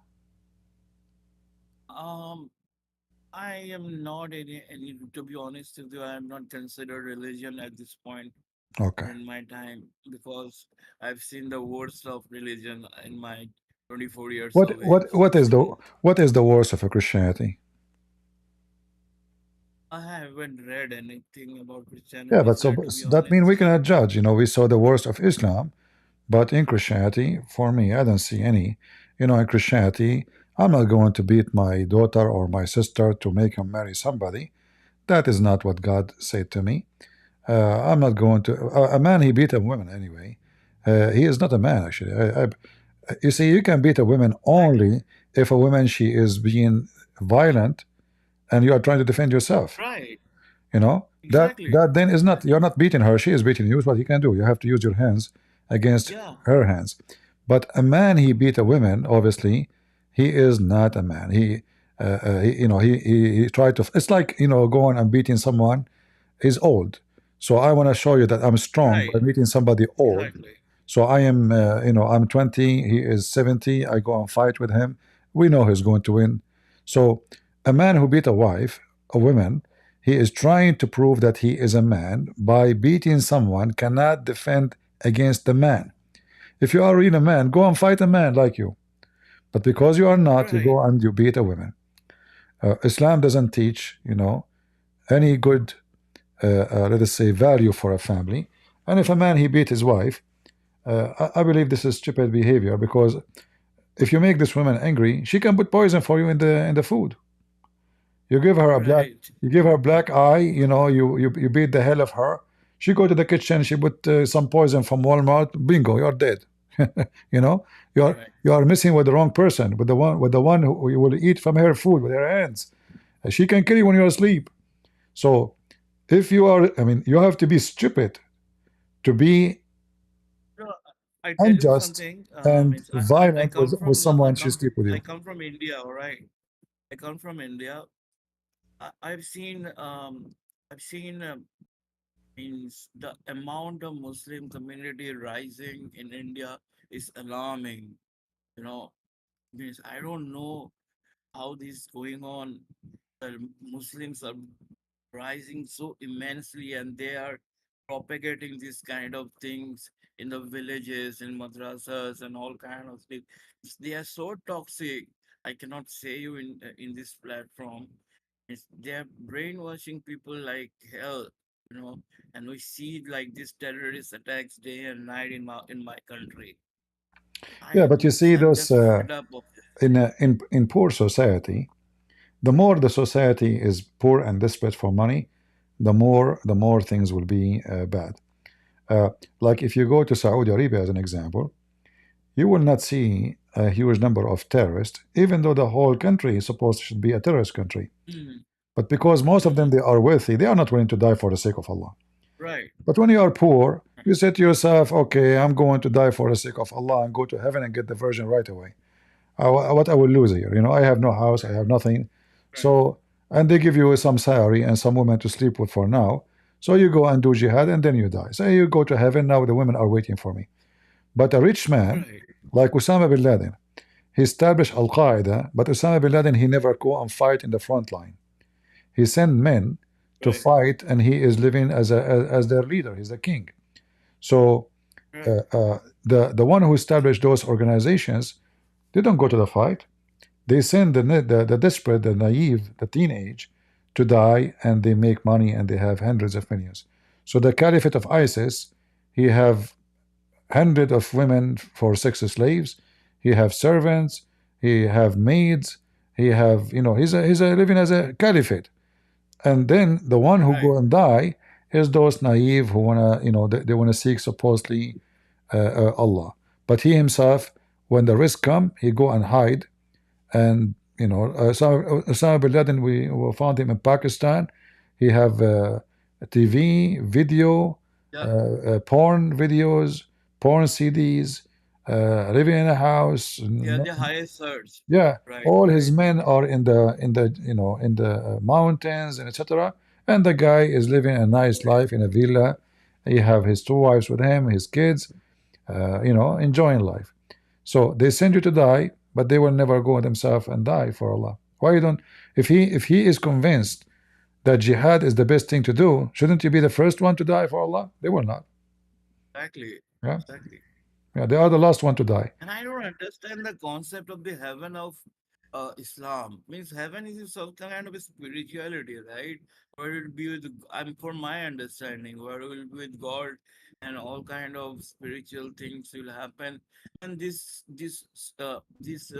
heaven of Islam is something like, mind my words, it's kind of a brothel, I guess. Sometimes I don't mind. Yeah, I'm sorry about my language, but I feel like that. yeah. Well, thank you, my friend, for joining us. We appreciate have you, and we wish you a good Thank you. Really appreciate it. security for you and Thank your you. sister. If you need any help about Christianity, if you think ever to have a questions, I will be happy to help you. All right? I appreciate that, man. I'll really reach out to you. You're welcome. Thank you. You're welcome. Yeah, you will not know what Islam is until you live between them, and then you understand. You know, and not only live between them, live where they are in charge, not just there is Muslims there. You know, so a Muslim who is in your neighbor, and maybe you live in California, or you know, actually, if you go to a city, majority of it is Muslims, you will see that those cities are really run by gangs. But if you go and live in a Muslim country, then you will see how bad the situation is. You see, in the Middle East, we have bars in every window for a reason. When you see bars in every window, is that because there is good, secure, nice population, or because thieves is more than the normal good citizen? When a woman, she cannot walk alone on the street, and if she do, she will be raped or kidnapped, that is telling you that the society is messed up. And this is a religious society. So if a woman, she will be raped in a religious society, so where women, she will be secure? Non-religious? You see, a woman, she walk in San Francisco, I think she is 1,000 times more secure, even though San Francisco have a lot of gays and etc., and you know, those Democrats, they corrupt the city. Way more secure than a woman walking alone in Pakistan. A woman in those countries, she go in the bus, she will go down from the bus pregnant. Every scumbag, he will be touching her, molesting her.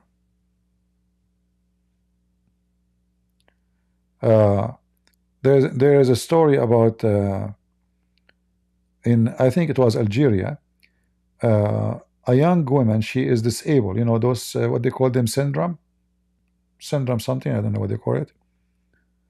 Like they look like you know, all of them, they look the same. Like they look like as if they are you know, from one family around the world. So this girl, she is young, but she is disabled. She sit in the bus. A group, I don't know, 8 or 12 or 13 Muslims. She's a Muslim too. They start raping her, for sure against her will. And the bus driver did not even stop to stop them. He drive as if nothing happening.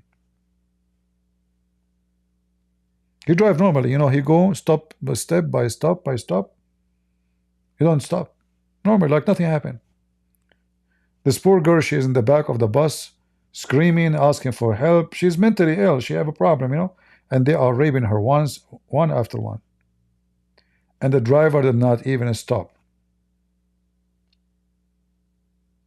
In Muslim countries, when a woman, she die, they have to guard, the graveyard for the few coming days. Otherwise, they will come to the yard and they will dig the ground and they will take the women who is dead and they will rape the crops.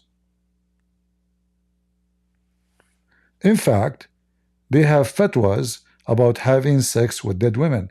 If the women, this is legal now. If the woman, she is your wife and she die, you can have sex with her after she dies. So what?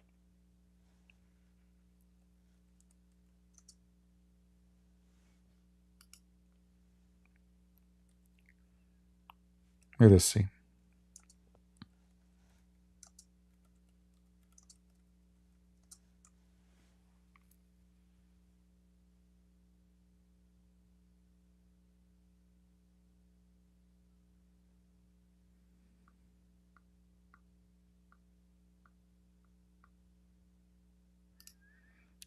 This is Al Arabiya TV station from Saudi Arabia. And this is one of the biggest sheikhs in Egypt. He issued a fatwa that a man, he can have sex as many as time he wish after his wife, she passed away. People get upset, but this is legal in Islam, you see. So, you know, he's in TV, he's saying this is what Islam teach. People get upset, so they ban him from the TV. But they are hypocrites. This is what Islam teach.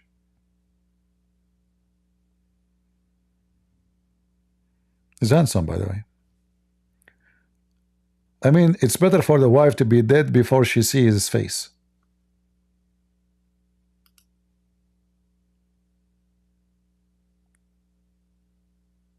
Right?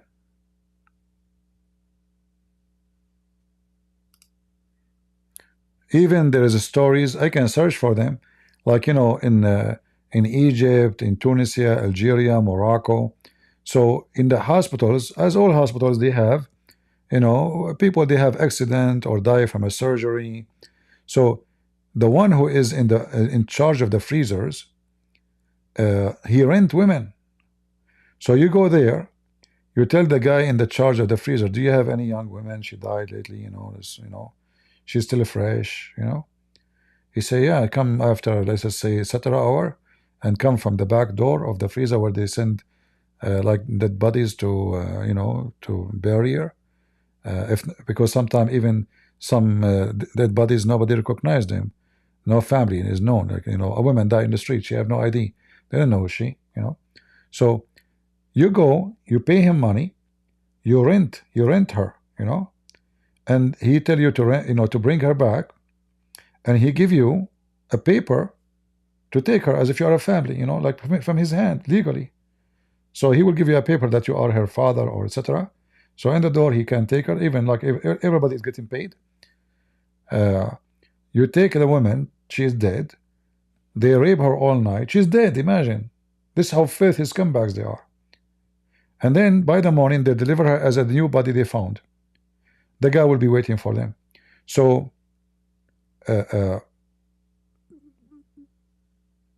this is how far they can go with their filth.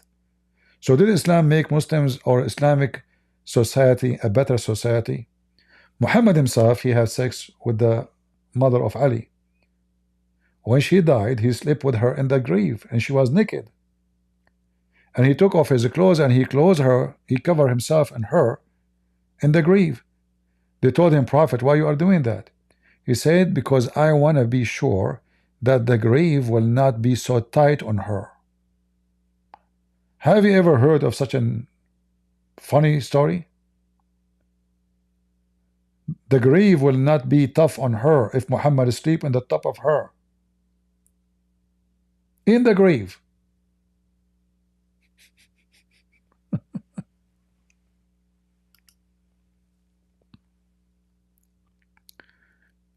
Do we have any Muhammadan?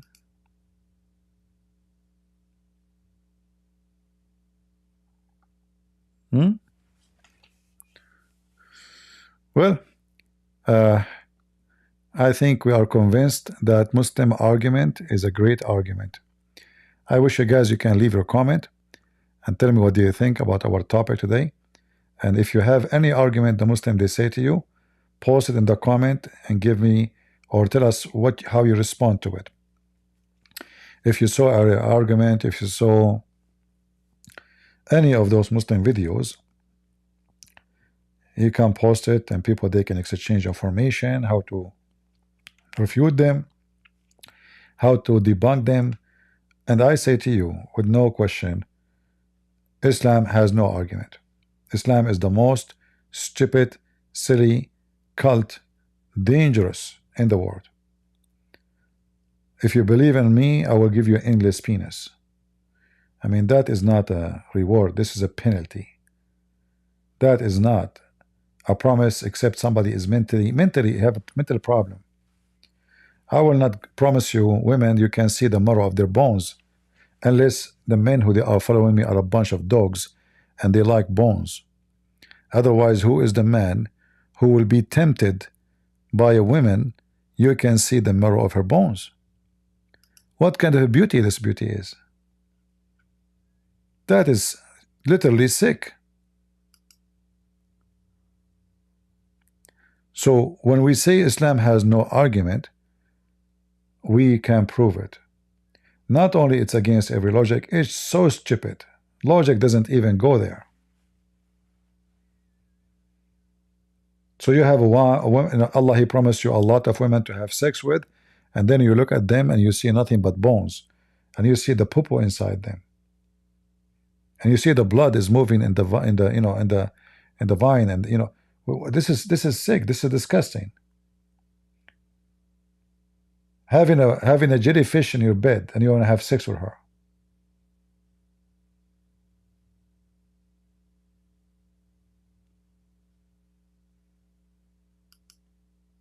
All right. So leave your comment and tell me what argument the Muslim told you and let us see if you guys can come with a better response to the false argument of Muslims. We as a Christians, we can defeat every single argument the Muslim they have. Easy. So easy. Because simply Islam has no argument. There's a God, they don't know anything about his name. Anything, except even the name, they don't know what the name means. They know nothing about this God. They have a prophet, he have no witnesses. The angel came, the angel leave. The angel squeezed me, the angel told me, the angel, no witnesses. In Islam, you have to have 4 witnesses to prove that your wife is a cheat on you. So, just because a man, his wife is a cheating on him, he needs 4 witnesses. How come Muhammad don't have not a single witness? Did anyone see Muhammad going up to heaven? No. Coming down from heaven? No. Squeezed by the angel? No. Meeting the angel? No. Seeing 600 wings angels? No. Did Muhammad spoke to Allah? No. Did Allah spoke to Muhammad? No. So what do you have? And the top of that, he give you the most funny, weird, stupid stories. You go to your house, you find your wife in the top of her a man. What you can do if this happened? You are a Muslim man. Nothing.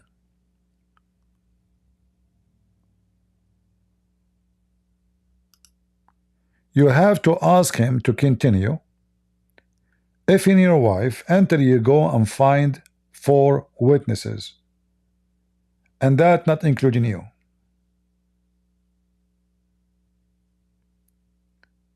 A man, his name is Ubadah. He knew that his wife is doing, she is the bicycle of the town. She sleep with everybody, but he cannot prove it, because each time he go there, he find her with the man, but he don't have 4 witnesses. So Muhammad, he told them, if you accuse your wife and you don't have 4 witnesses, I will whip you. And the reason Muhammad he come with this 4 witnesses, because 3 witnesses they saw his wife if in other guy. So Muhammad he come with the excuse of 4. You got 3 witnesses, okay, it's 4. In Islam you can confirm a murder by 2 witnesses, a fornication by 4, just because Muhammad's wife, she been seen by 3. So he come to Muhammad, he said to him, what do you think if I find my wife, with a man?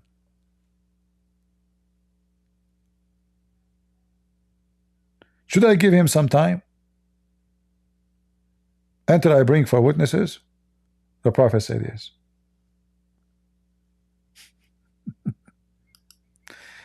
Isn't this is beautiful? Oh boy. So this is why in Islam, Muslim women, you cannot prove that to a Muslim woman she is cheating. And not only that, by the way, even if you bring 4 witnesses, you have to see, excuse my language, the penis going in and out. If you don't see the penis going in and out, even if you have 1,000 witnesses, that you saw nothing. If the wife, her legs is open, he's in the top of her, is going up and down, and the 1,000 men, the million men, they did not see his penis going in and out, they saw nothing. There's no proof of fornication. So all what the woman she need to do, she wear a skirt, and the man lay down. You will never see his penis. You will never. So not a single man, he will be able to see your wife evidence, because Muhammad he said you have to see the penis the same as the pen go in the inkwell. There's a story, you can search it online, about 4 men, they come to the caliphate and they witnessed that they saw a man with the women having sex. So the caliphate he asked the first one, did you see his penis going in and out? He said, yeah, I saw it. He asked the second one, did you see his penis going in and out? He said, yeah, I saw it. He asked the third one, did you see the penis going in the same as a pen going in the inkwell? He said, yes, yes, I saw that. So he asked the fourth one, did you see the penis of this man going inside her vagina the same as a pen go in the inkwell? The guy, he said, no. What I saw is her legs around his neck, and they were shaking like the ears of a donkey when he is running. The caliphate, he command to whip them and punish them because there's no proof of fornication. He command to whip them, to punish them, because now we don't have a proof. Only 3 men, they saw the penis going in and out. Number 4, he saw her feet on his shoulder, and they were shaking like the ears of a donkey when he ran. Look at the description, how good. The caliphate, he said, okay, there's no proof then. Look, what the heck? Her feet is around his neck doing what? I mean, there's no proof. Only 3, only 3, they saw the penis going in and out. Number 4, he did not see it. He see only her feet around his neck, and they are shaking like the ear of a donkey when he run. Obviously, there's no proof. You're accusing the woman falsely. This woman, she is decent. This is why every single Muslim woman, she is very sure that her husband cannot get her busted. If he come home, he found her naked in the top of a man, he is on the top of her, he can claim nothing.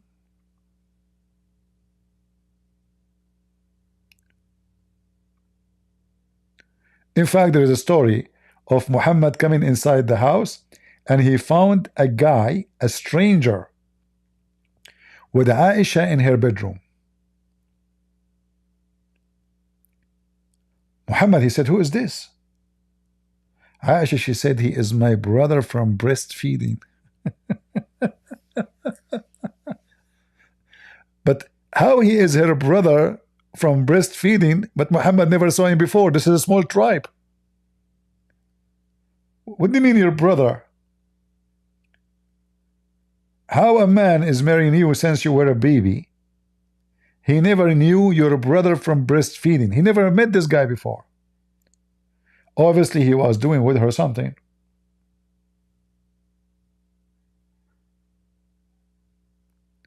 When they accuse Muhammad's wife, Aisha, that she is having sex with a guy, his name is Safwan,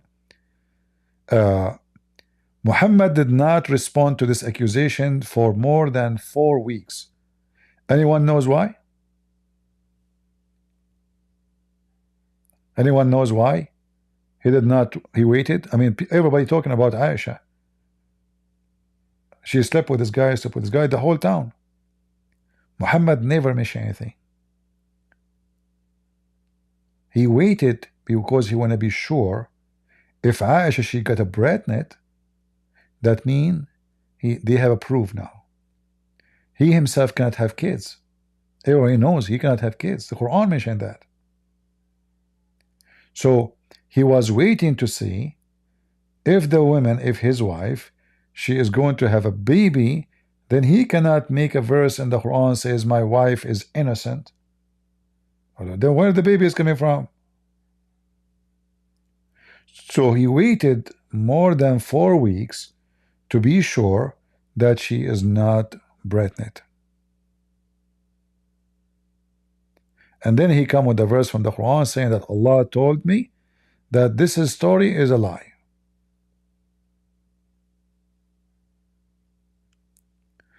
Again, Muslims have no argument. This is why this boy, Ali Dawah, he says to you, why we have to understand everything, brothers and sisters? Why we have to be logical? Why? Why?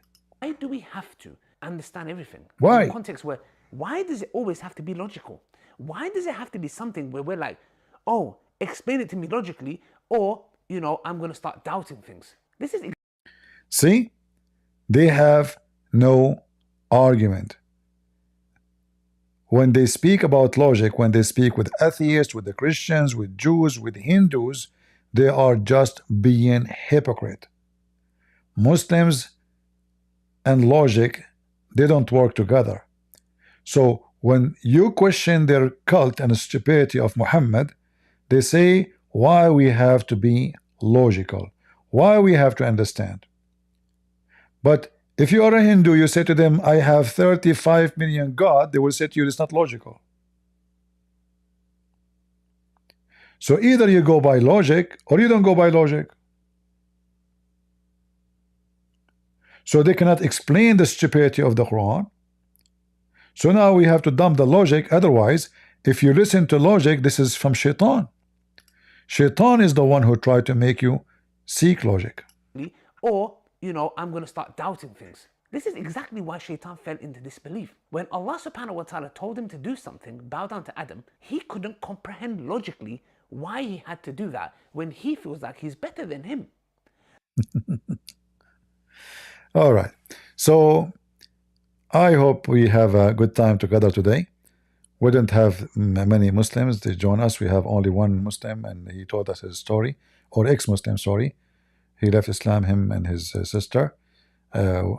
Pray for this guy and his sister, guys, so they can be safe, and his sister, she can be saved from the violent. Her father keep beating her, forcing her to marry a Muslim sheikh, and she don't want this man. See, like when you see the problems in the world, you find that your problem is way not to count. The most priceless thing is a freedom. You might be a poor person, but nobody forces you what to eat. Nobody forces you, you know, I mean, you are free. You are poor, but you are free. You are really lucky. But if you are rich and people force you to say things, to do things, your richness is bankruptcy.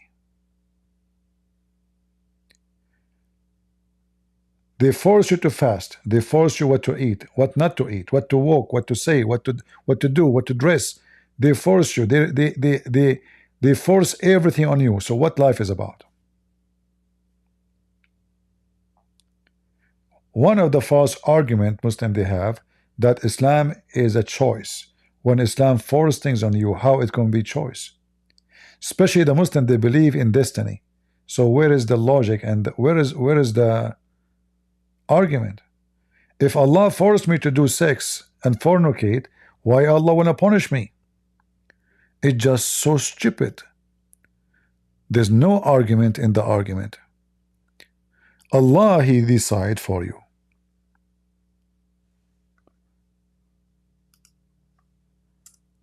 Your portion of fornication, you cannot change that. You cannot fix that. You cannot stop that. Allah, before He created you, according to Muhammad, He decided for every one of us all the sin we should do. So you will kill, I will fornicate, he will be a thief. It's a destiny. So what is the argument?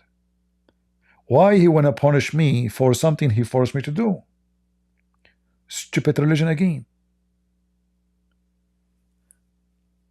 And then Muhammad, he made it clear that what Allah wrote for you would decide if you want to go to heaven or to hell. So what the point of converting, praying, believing, not believing, if what Allah wrote at the end of the day will take over? Again, no argument. Stupid cult. And Muhammad, he swear by Allah that you will do the act of people of heaven until almost there's 1 cubit between you and the heaven, 1 arm. Just 90 centimeters between you and the door of heaven. And then what Allah wrote for you will take over. And you will go to hell. So it doesn't matter what you believe. It doesn't matter what you do. It's not your choice. And this is here Muhammad confirming the story in front of you, that you do act like people who will go to heaven. You do everything by the book. So now you think you're going to heaven? No. Muhammad, he said, swearing by Allah, verily one of you would perform the action of doer of Jannah, which means heaven, until there is no only one cubit between him and Jannah. Almost you are there. But then what Allah foreordained would come to pass, and he would perform the action of the inmate of hell, and he enter it. So look at this. What is this? So the poor stupid Abdul, he pray to Allah 5 times a day, he go to Hajj, he rape women, he attack the Christian, he kill the Jews, he do October 7. All of this it turned to be shish kebab, because at the end of the day, after all what they did, he joined Hamas, and now almost he is one arm from heaven, and then what Allah foreordained for him is going to take over.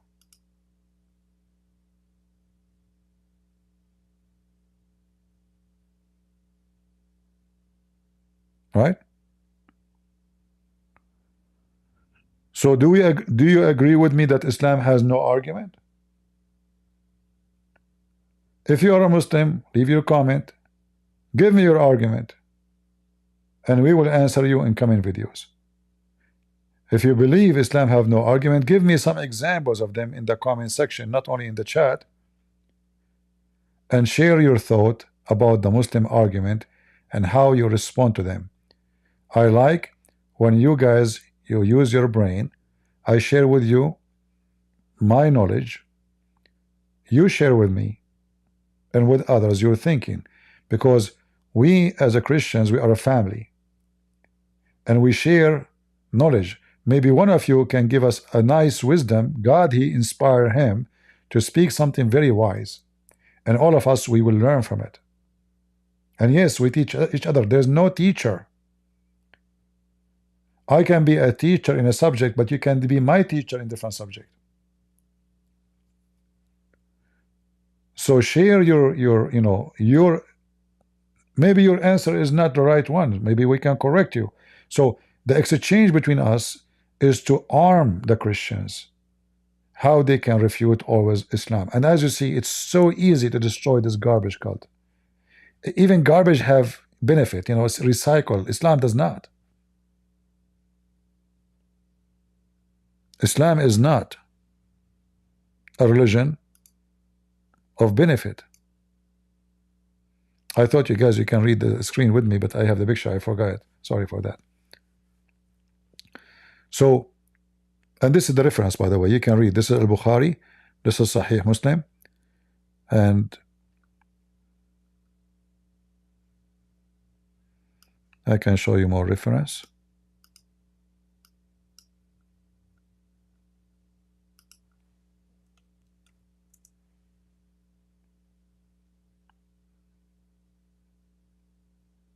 See, all of those are reference.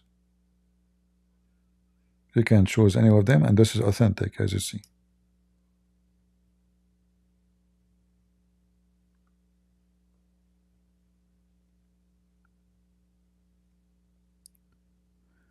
So when suddenly the writing of destiny overcome him. So it's not a belief, it's not about faith, it's not about good deeds, it's not about how many times you pray or you do jihad. It is suddenly the writing of destiny will take over. What a stupid garbage cult. You have to be a donkey to believe in this garbage. You're wasting your time. It's already, your destiny is written where you will be. It doesn't matter what you do.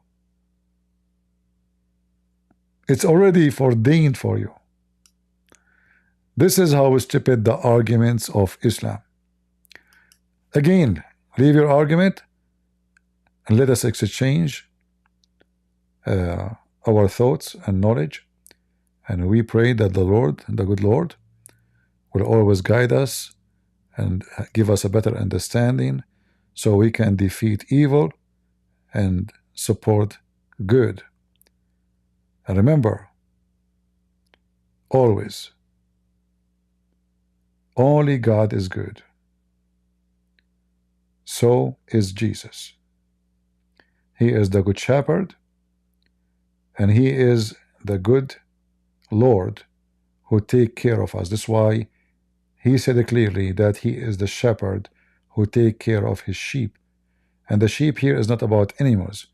The sheep here is about those who they are blessed. You see, people slaughter sheep every day, not dogs. But still there is more sheep than dogs. So the kingdom of God, the people of God, they have a shepherd. And if God is with me, who could be against me? Always remember that. So you can gain your strength even when you are dying. If you believe that God is with you, nothing can be against you. Even if you are dying, even if you are sick, even if you are going to jail, even if you are facing all kinds of problems, faith is very important. Somebody accuse you falsely, somebody will take you to jail, somebody accuse you of false crime, you are unguilty, they are just being unjust to you, the whole world is against you. If God is with me, who could be against me? This is why the disciples of Jesus, they were very weak. They don't have an army, but they were victorious. Few disciples, 3 billion Christians, not 12 army, not a 12 army, few men, no airplanes, no tanks, no killing. They were able to change the whole world.